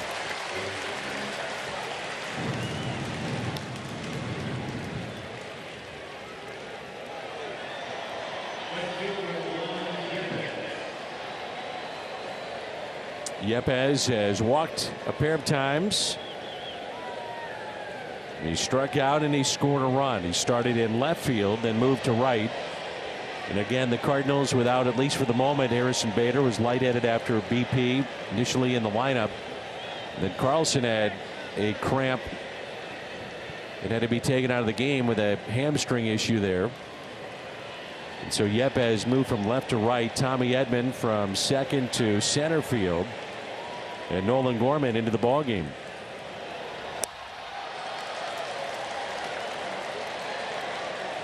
Strike one on Juan Yepez.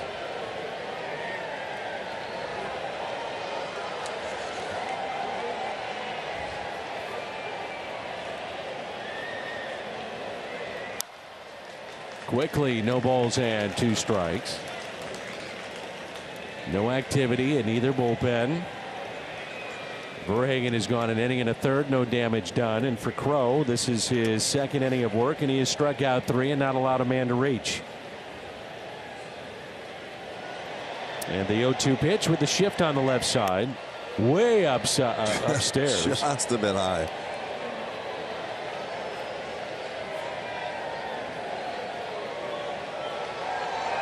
'26 of 66 plate appearances, 19 hits, 6 walks. Been hit 1 time, and that's how many times he has reached.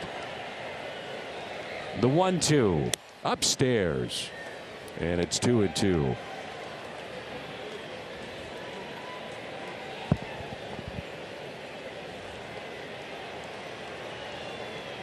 Comes the changeup. That's what I'm thinking.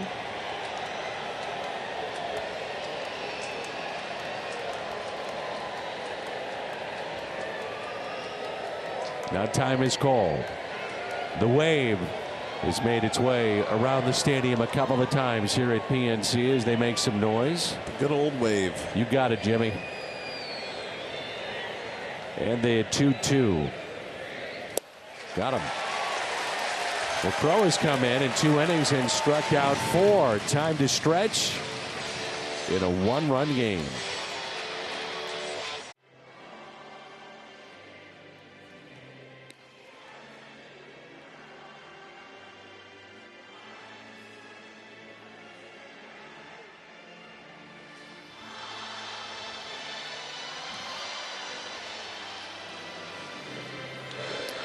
Five to 4 as we move. Game 2 of his big league career. It's Nolan Gorman. More on Nolan. Let's check in with Jim. Danny, Nolan made his big league debut last night. Got a base hit in his very first at bat. Has a double tonight. Gorman had been blowtorching AAA pitching. Cardinal fans were clamoring for Nolan to get the call up, but Gorman told me he didn't let himself get distracted by that. He said, I was getting a chance to play every day, and that was the main thing. Gorman said, Ali told me at spring training, just do what you know how to do and force our hand. At some point, you will be in this dressing room. Dan Gorman said he worked nonstop at AAA, at mastering second base and trying to make more contact at the plate. That's what he focused on, and here he is. Yeah, and talking with him, he was so thankful to Jose Oquendo and Stubby Clapp and the work that they have put in to try to make him an everyday second baseman defensively at this level, and that's his first ever extra base hit.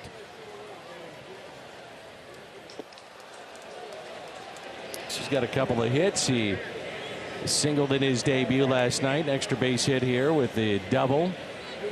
And Nolan Gorman is due up first for the Cardinals, looking ahead to the 8th inning. It's a 1-run game. Thank you, Jimmy. Good stuff as always.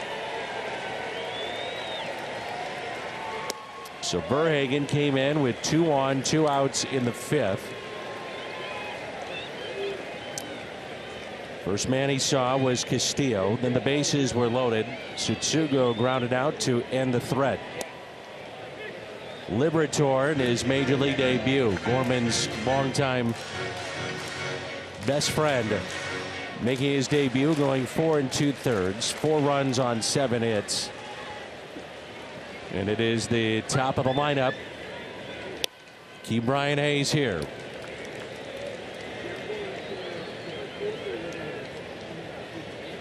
He is singled and scored back in the 5th. Lined out to right, grounded out to short. And the 2-2. Popped up right side. And Gorman is under it to make the play.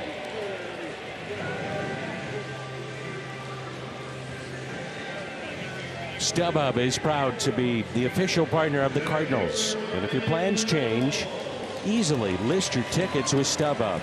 Use the free seller toolkit. Help you manage the price of your tickets. You could sell those tickets in just a few taps of the phone without any stress. So download the StubHub app today.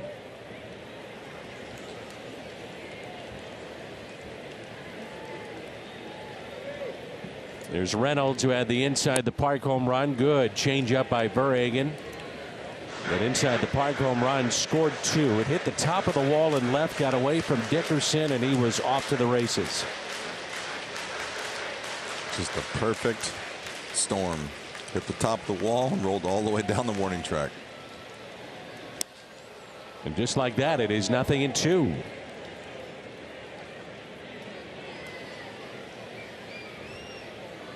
Reynolds has hit under 200 against right-handed pitching this year.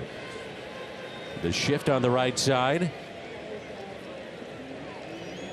Verhagen working quickly, and the 0-2 pitch. In the dirt, and it's 1-2.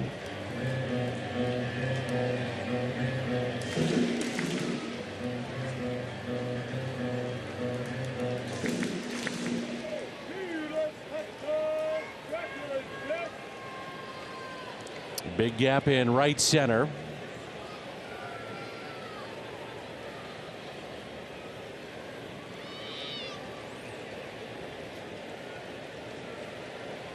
Cardinals have out-hit the Pirates 8-7, and that's taken high. And it evens it up at 2-2. Try to get him to chase. Little sinkers and change-ups down below, and then the old zoom ball. Zoom ball, huh? Zoom ball, the old four-seam fastball. Up a little high. And the 2-2.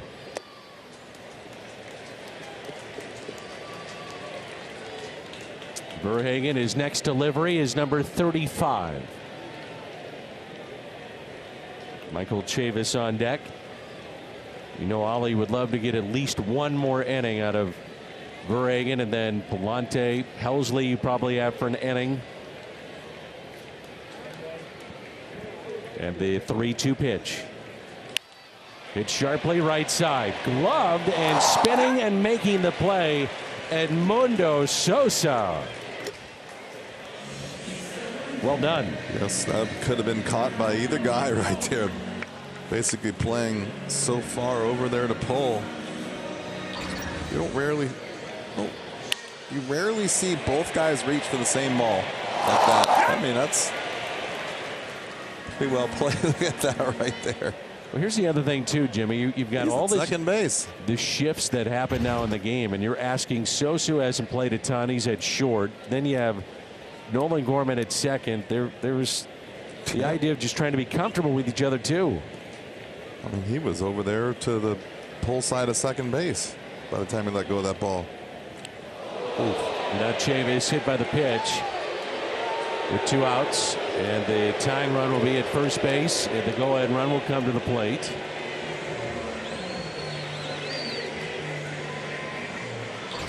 That's a curveball or a changeup? It's a curveball that didn't do anything.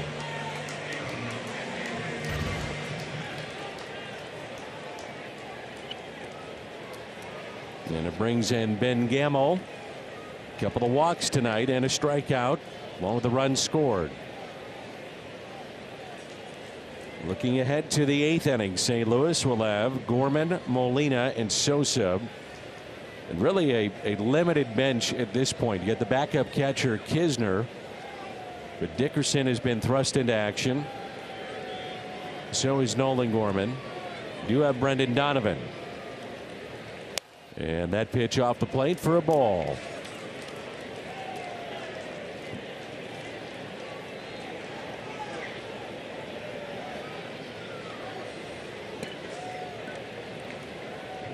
Verhagen is trying to send us to the 8th.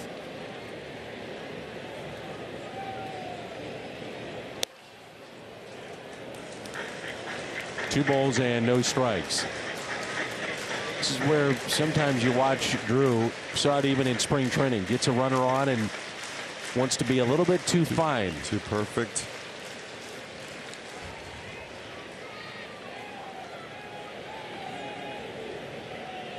Cardinals with a shift on the right side. Arenado in at third. And a high fly ball. Right center. And Tommy Edman is there and calmly puts it away. Good work by Verhagen. Tonight, Cardinals leading 5-4 in the top of the 8th. Liberatore, his major league debut, goes 4 2/3, 7 hits. All 4 runs were earned. Goldschmidt 3 for 4. Quintana lasted 3 2/3. Brian Reynolds an inside the park home run, and he's 2 for 4. Dylan Peters is the new pitcher. They carry 2 lefties in their pen, and this is one of them. And Peters will take over for Crow at 2 scoreless innings in the 6th and the 7th.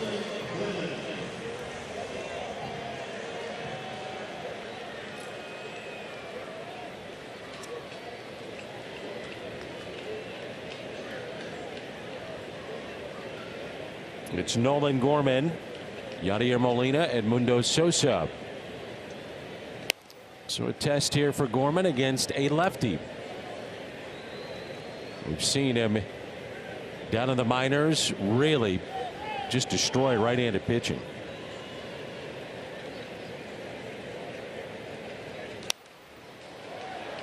And it's a count of 1-1. So came off the bench, took over at second base, doubled down into the right field corner, and he's 1 for 1 tonight.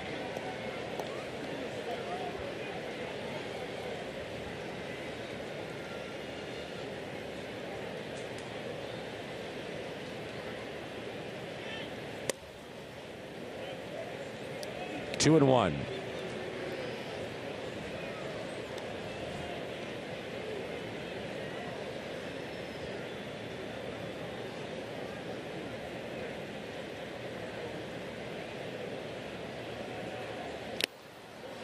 Two and 2. Always fun to watch these young players come up, isn't it? Yeah. I'm trying to figure that last pitch out. Maybe a changeup, up and in.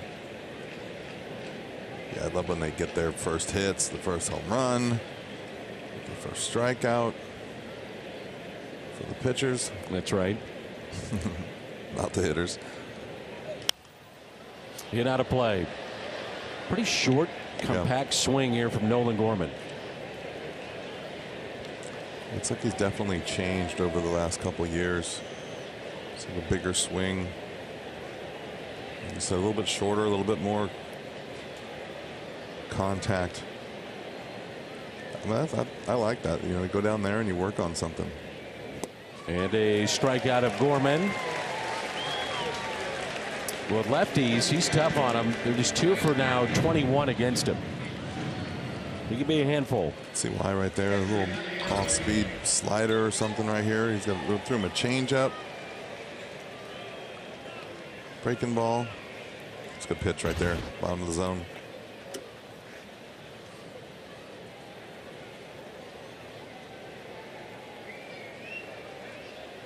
There's Molina, reached on an error and scored in inning number 2. Hit one to the wall that was caught in center. Came up at a key spot with runners at second and third, only 1 out, and wound up being a play at the plate. They were able to gun down the man at trying to score, which was Juan Yepes. First pitch was a strike. 1 out, nobody on. The 0-1. And quickly it's 0-2.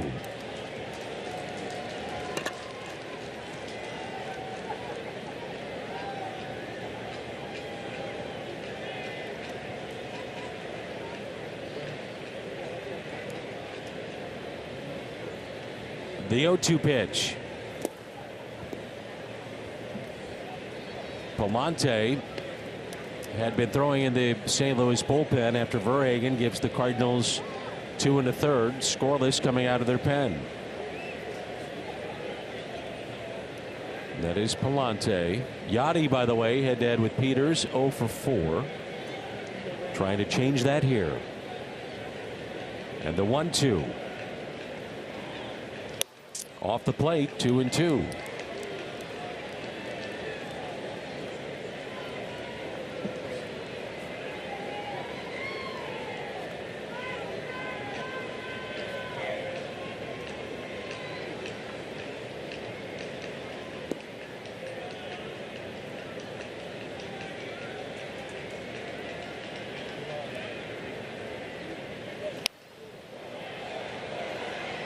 The Souvenir here at PNC.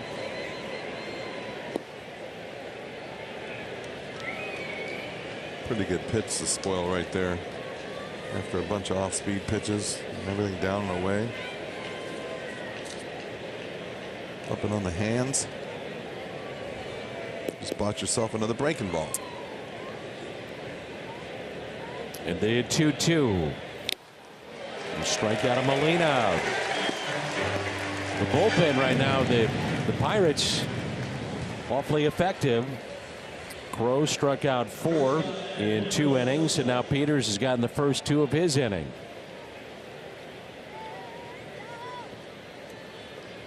And it brings in Sosu at a base hit to left and an RBI. Struck out and grounded into a fielder's choice. He is 2 for 4 with a double head-to-head with this lefty.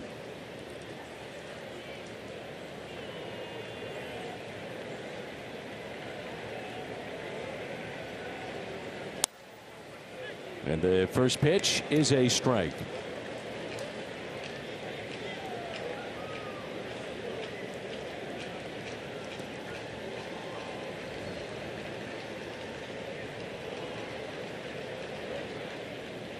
The 0-1.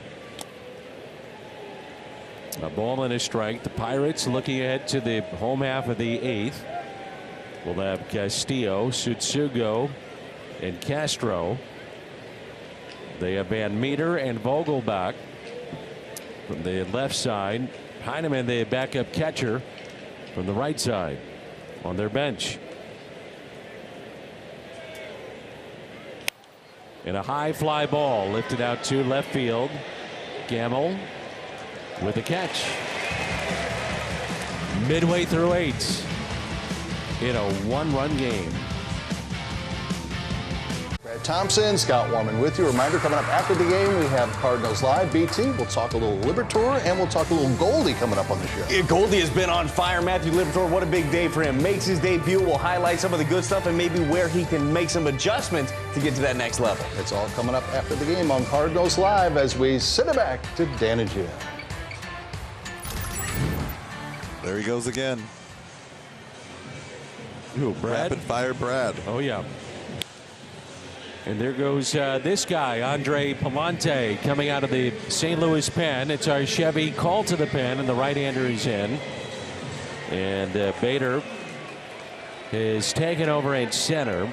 And so with that, Tommy Edman moving into second base. So you have Dickerson, and then Bader. And Juan Yepes in the outfield. There's Tommy. He began the night at second. Gorman out.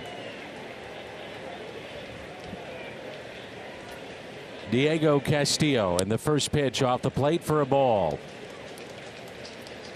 We're in the home half of the 8th, and the Cardinals lead it 5-4. Jumped out to a 4-0 lead. Midway through 2. Pirates came back with 2 in their half of the second, as Palante delivers a strike. And then St. Louis picked up a run in the 4th, and they led it 5-2. Pirates got 2 in the 5th. They've been out hit 8-7. St. Louis leads it by a run. And the 1-1. 2 balls and 1 strike.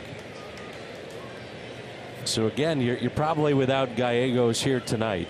You're looking at Ryan Helsley in the 9th inning to give you an inning. if all goes to plan. The 2-1. 2-2. Nasty pitch there by Palante. Hyundai pitch arsenal. Hyundai pitch arsenal right there. Just what we were thinking. Mostly four-seamer curveball. See already tonight he's up at 95, 96. And the 2-2. Swing and a miss, and he struck him out. I think he was looking for that. It's a really nice curveball right there. So Castillo is the first out here in the home half of the 8th. It's a put away breaking ball right there, the one that bounces at your feet.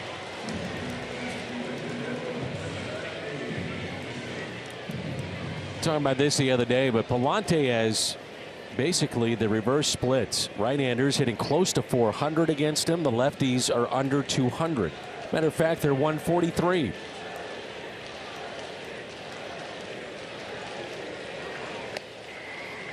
And a pitch taken outside and low. I don't really understand that too much. I don't either. And from watching, I wouldn't have guessed that. Here's Tsutsugo. There's an RBI double. And also a base hit, 2 for 3. And a single in the 4th inning, and the double back in the 2nd inning, 2 for 3. Grounded out a key spot in this game against Verhagen with the bases loaded. That ended a threat in the 5th. The 2-0 pitch with the shift on the right side. Here it comes. Good try right there. Good pitch.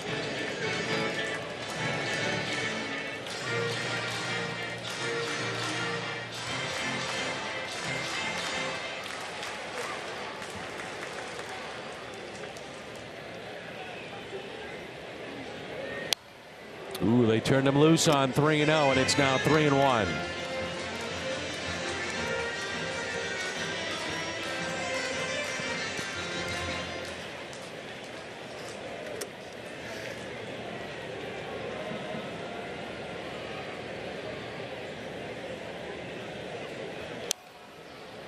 And Palante has come back now, 3-2.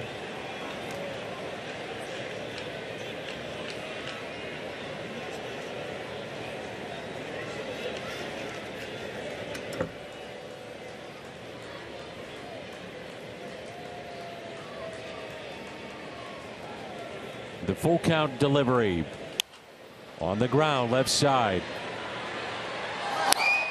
They get Tsutsugo by a step, and that's Arenado with the exaggerated shift.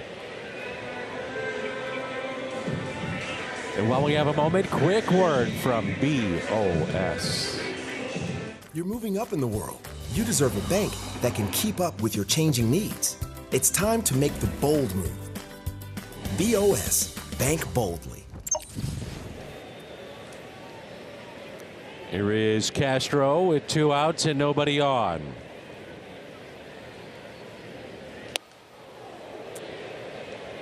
Didn't hit him. Very, very close. Too close if you're the hitter.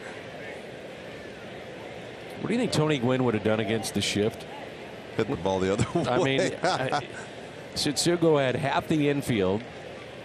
And it's not just him. I mean, it's so many of these players that see that shift.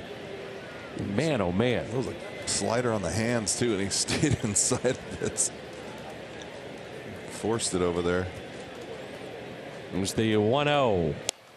You hear what I was saying the other day, where the Gwynn would foul off so many good pitches, and he would hit the ball away if he threw it away, hit it in if he threw it in. And a lot of pitchers would said, just throw it down the middle and see if he just gets himself out. Yep.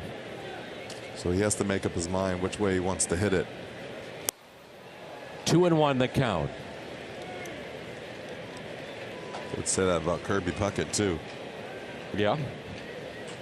I think most people look at the lefties always because the shift seems to be more commonplace with them, but they're right-handed hitters that could do that. And a grounder. Palante has it. He'll take it himself. Steps on the bag, and a 1-2-3 inning. Sends us to the 9th. And it's 5-4. 9th in game 2 of this weekend series. The Cardinals and the Pirates.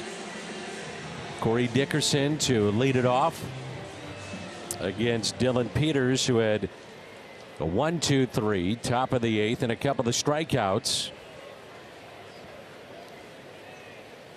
The bullpen has been outstanding so far. Really on both sides. Quintana lasted 3 2/3. Gave up 5 runs on 7 hits. The starter tonight for the Pirates. And for Matthew Liberatore, he got the first 2 outs in the 5th. And then 4 straight reached against him. And he couldn't get 5 under his belt. And since then, zeros by the bullpen. And that is off the plate. 1-1. 5 different pitchers on both teams and only 1 hit.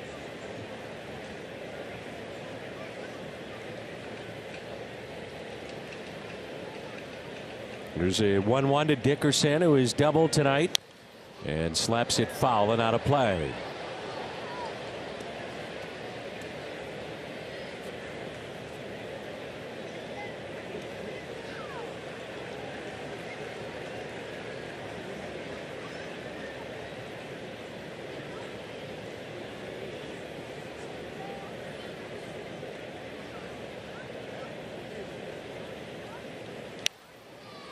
Lined and into the netting and then dropping right into the Pirates dugout. Thank goodness that netting is there.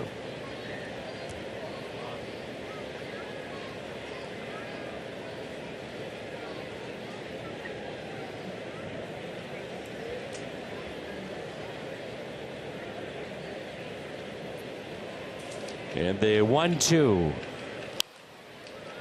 Foul back again. Boiled again.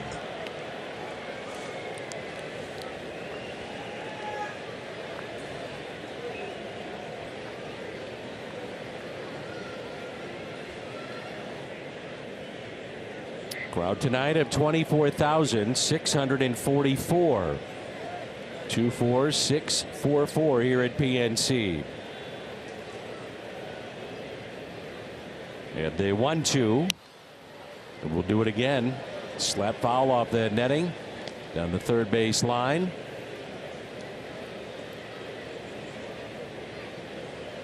Ballpark that seats just under 39,000.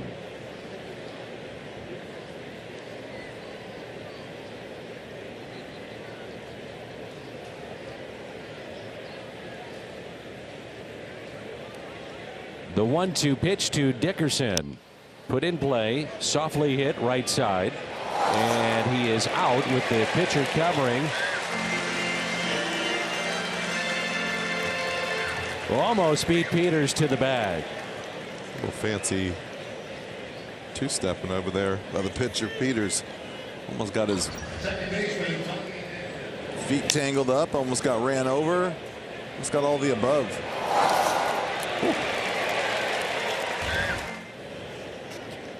And the first out, top of the lineup, and Tommy Edman. Cardinals will face 8, 9, and 1, looking ahead to the bottom of the 9th inning. It's Perez, Sawinski, and Hayes. Ryan Helsley is getting loose in the St. Louis pen. Here's Tommy Edman, and a pitch inside. Tommy flied to right and left. Hit a 2-out single in the 4th inning that brought home a run and struck out in the 6th. Here's the 1-0 pitch. And it's a ball and a strike.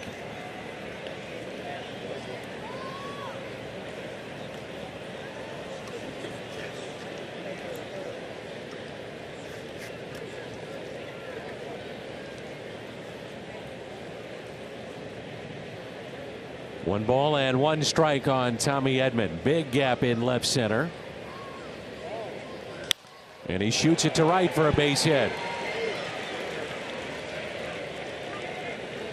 A 2-hit night for Tommy Edman.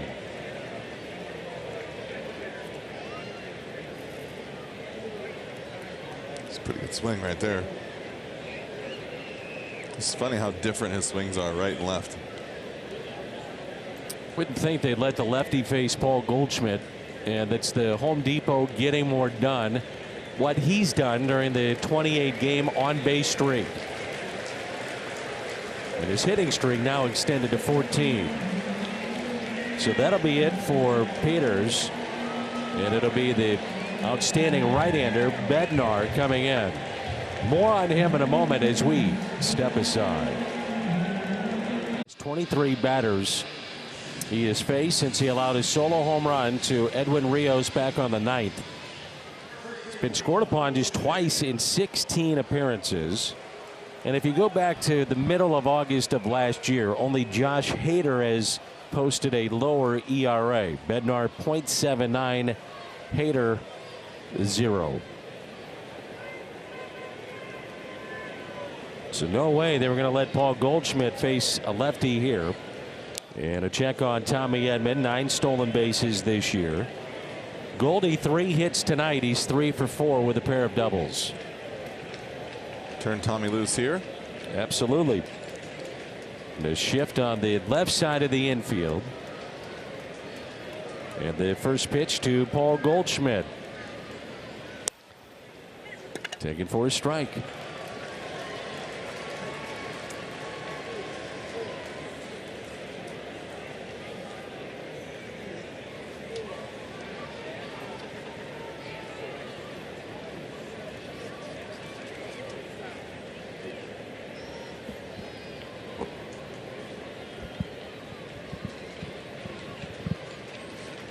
The 0-1 smoked into center field and a base hit off the bat of Goldie.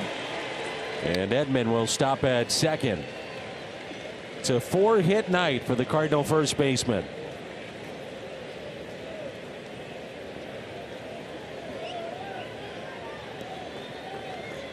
And brings in Arenado, who is hitless tonight. He is 0 for 4. Pretty smooth swing right there. Just short. Look at that. Just boom.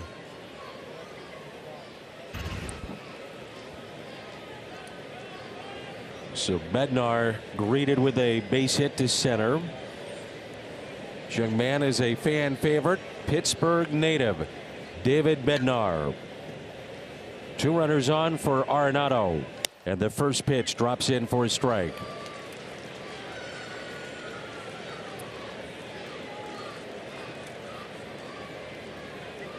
Inning started with Dickerson grounding out. Edman the base hit. Goes to right field. Goldie to center. 2 on, 1 out, and an 0-1 pitch to Nolan Arenado. Missed in. 1 ball and 1 strike. I believe that is a split-fingered fastball right there at 89 miles an hour. Fastball curveball split. It was the 18th 4-hit game for Paul Goldschmidt in his career. Outfield deep, straight away. The next to Nolan Arenado. 1-2. Albert Pujols on deck.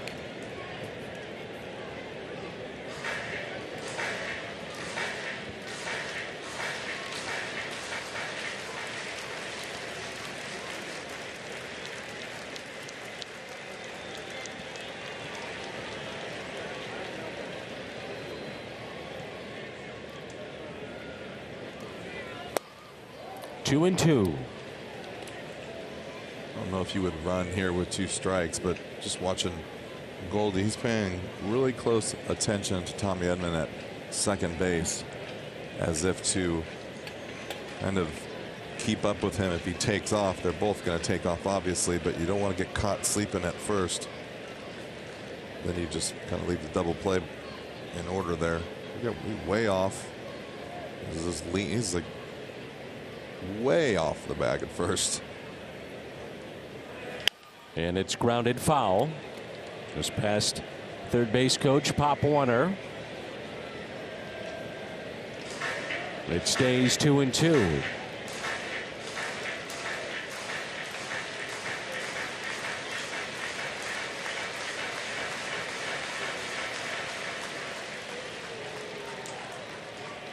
Bednar with his 8th pitch upcoming. The Cardinals leading by a run here in the top of the 9th.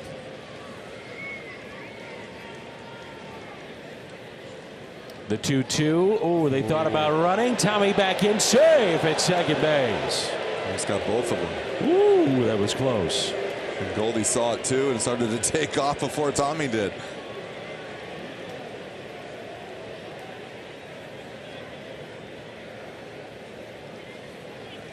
Don't mind it, though. I think it's a good idea. Yeah, well, the interesting thing for me is you're allowing the guy at first to get such a big lead with the first baseman playing off the line with the shift. Goldie's past the cutout. Like, that's unheard of. And the 2-2 pitch. Inside. And the count runs full. And a big pitch in this game coming up. 3-2 on Nolan Arenado with 2 runners on. And the Cardinals trying to get a little insurance here late.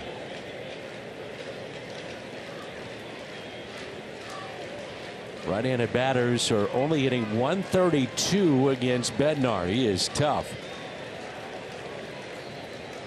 And the 3-2 pitch. Backs up, and it did catch apparently the bat of Arenado and held on to it, a strikeout. No argument from Nolan. And the batter will be Albert Pujols, who's had a tough night, 0 for 4 with 3 Ks. We got here a slider. Back That's what I thought. It backed up. Yeah. Doesn't touch his bat. That's ball 4. I'm not really sure what happened here.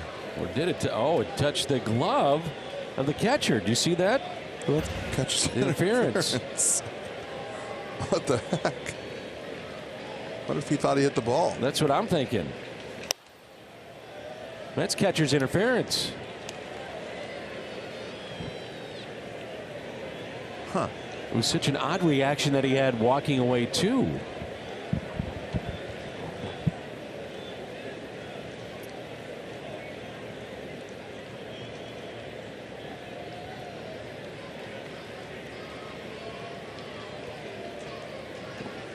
And the 1-0. Not only did he have catcher's interference, but then he caught the ball. I mean, how many times do you see that? I wonder how he didn't tip the glove sideways or lose. You know, you lose the angle of the glove and nothing. Everything just went perfect. And then he just walked away. Yepes on deck. 2 balls and no strikes on the slugger Pujols. And Albert gets underneath it, popped up left side. Keep Brian Hayes over and out of room.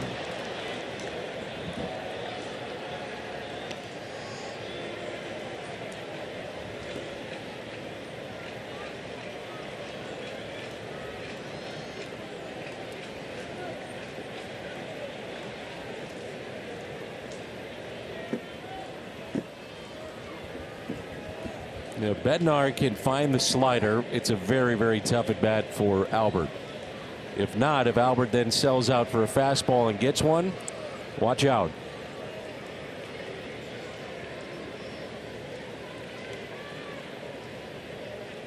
The 2-1. And Pujols smokes it. Left center, and it's caught.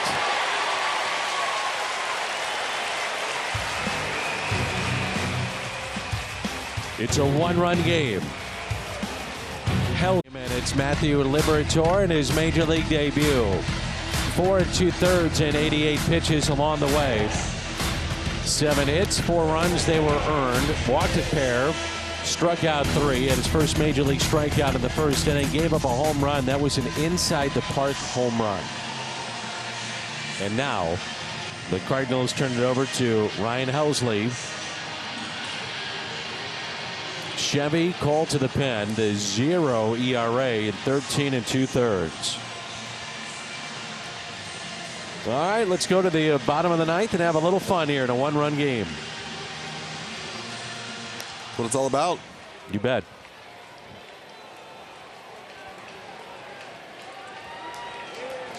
See if Helsley's up to the task.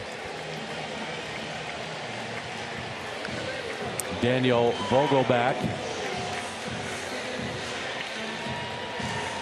will pinch hit. And that's how we'll start play here in the home half of the ninth.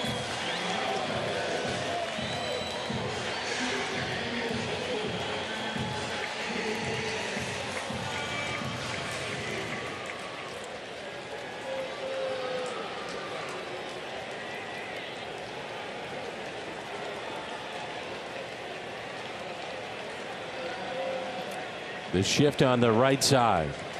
And the first pitch. Swinging away and a drive to left. And that'll stay in the ballpark for the first out.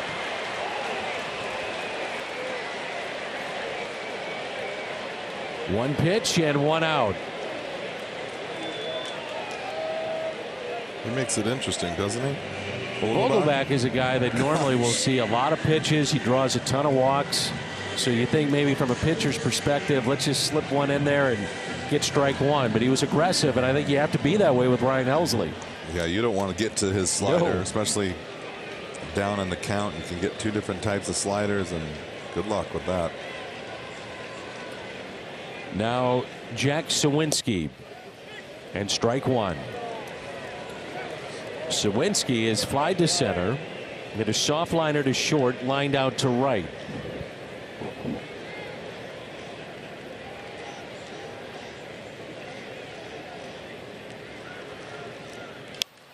And just like that, it's 0-2.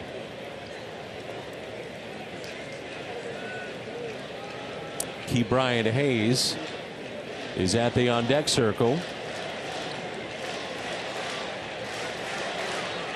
as the crowd comes alive. What 101 on the hands.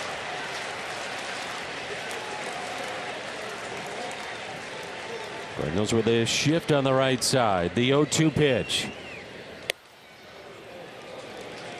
102.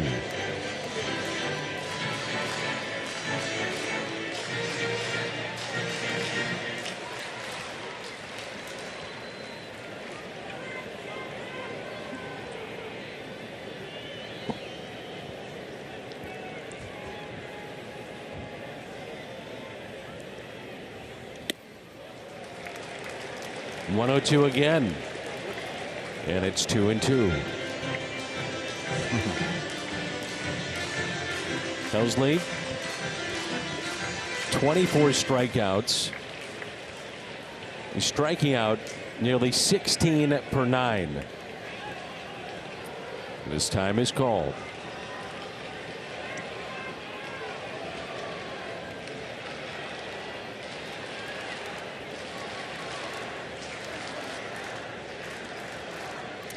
The 2-2. That's a pretty good take right there. That's a tough pitch to take. Not sure he had any other choice. Just got there before he could swing. Yeah.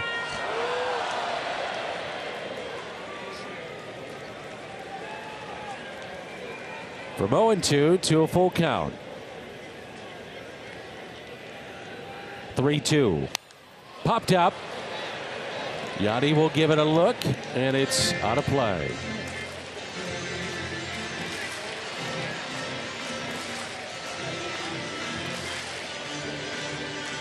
Pretty gutsy call by Yachty right there, and pretty good pitch by Hells. Little slider right there.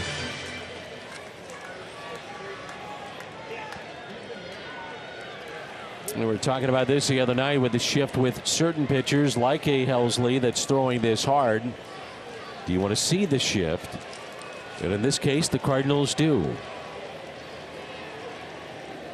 And it's another 3-2 from Helsley. Swing and a miss. He struck him out. And there's 2 away here in the home half of the ninth.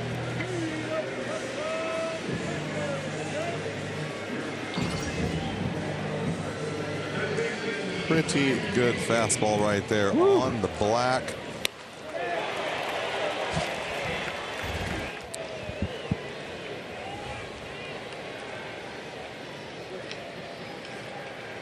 The bullpen has allowed 2 base runners, a hit batter, and a walk. That's been it.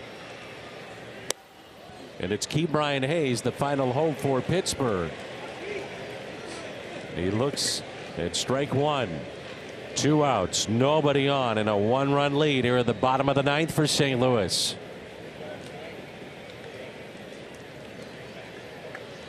And the 0-1.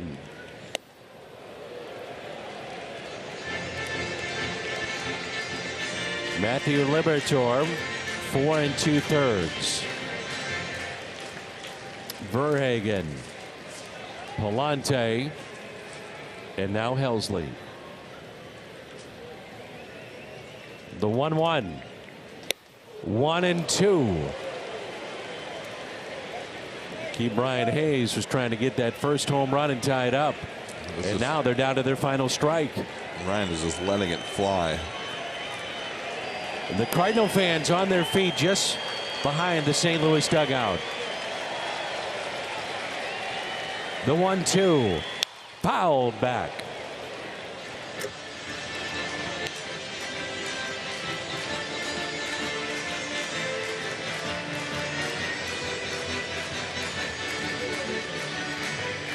Helsley has faced 47 batters. 25 have struck out. He's only allowed 4 base runners the entire year. And he's trying to pick up another win for St. Louis. The 1-2. Put in play softly right side, and the Cardinals will win it. They take game 2 by the final of 5-4. And the bullpen is magnificent here tonight in game 2. You're not kidding. What a great victory. Too bad Liberatore didn't make it around for the 5th, but wow, the bullpen topped off by Helsley with his 4th career save.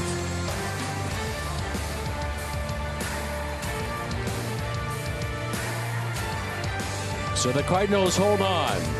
Scott Mormon, Brad Thompson standing by, and they're going to break it all down. 5-4 the final.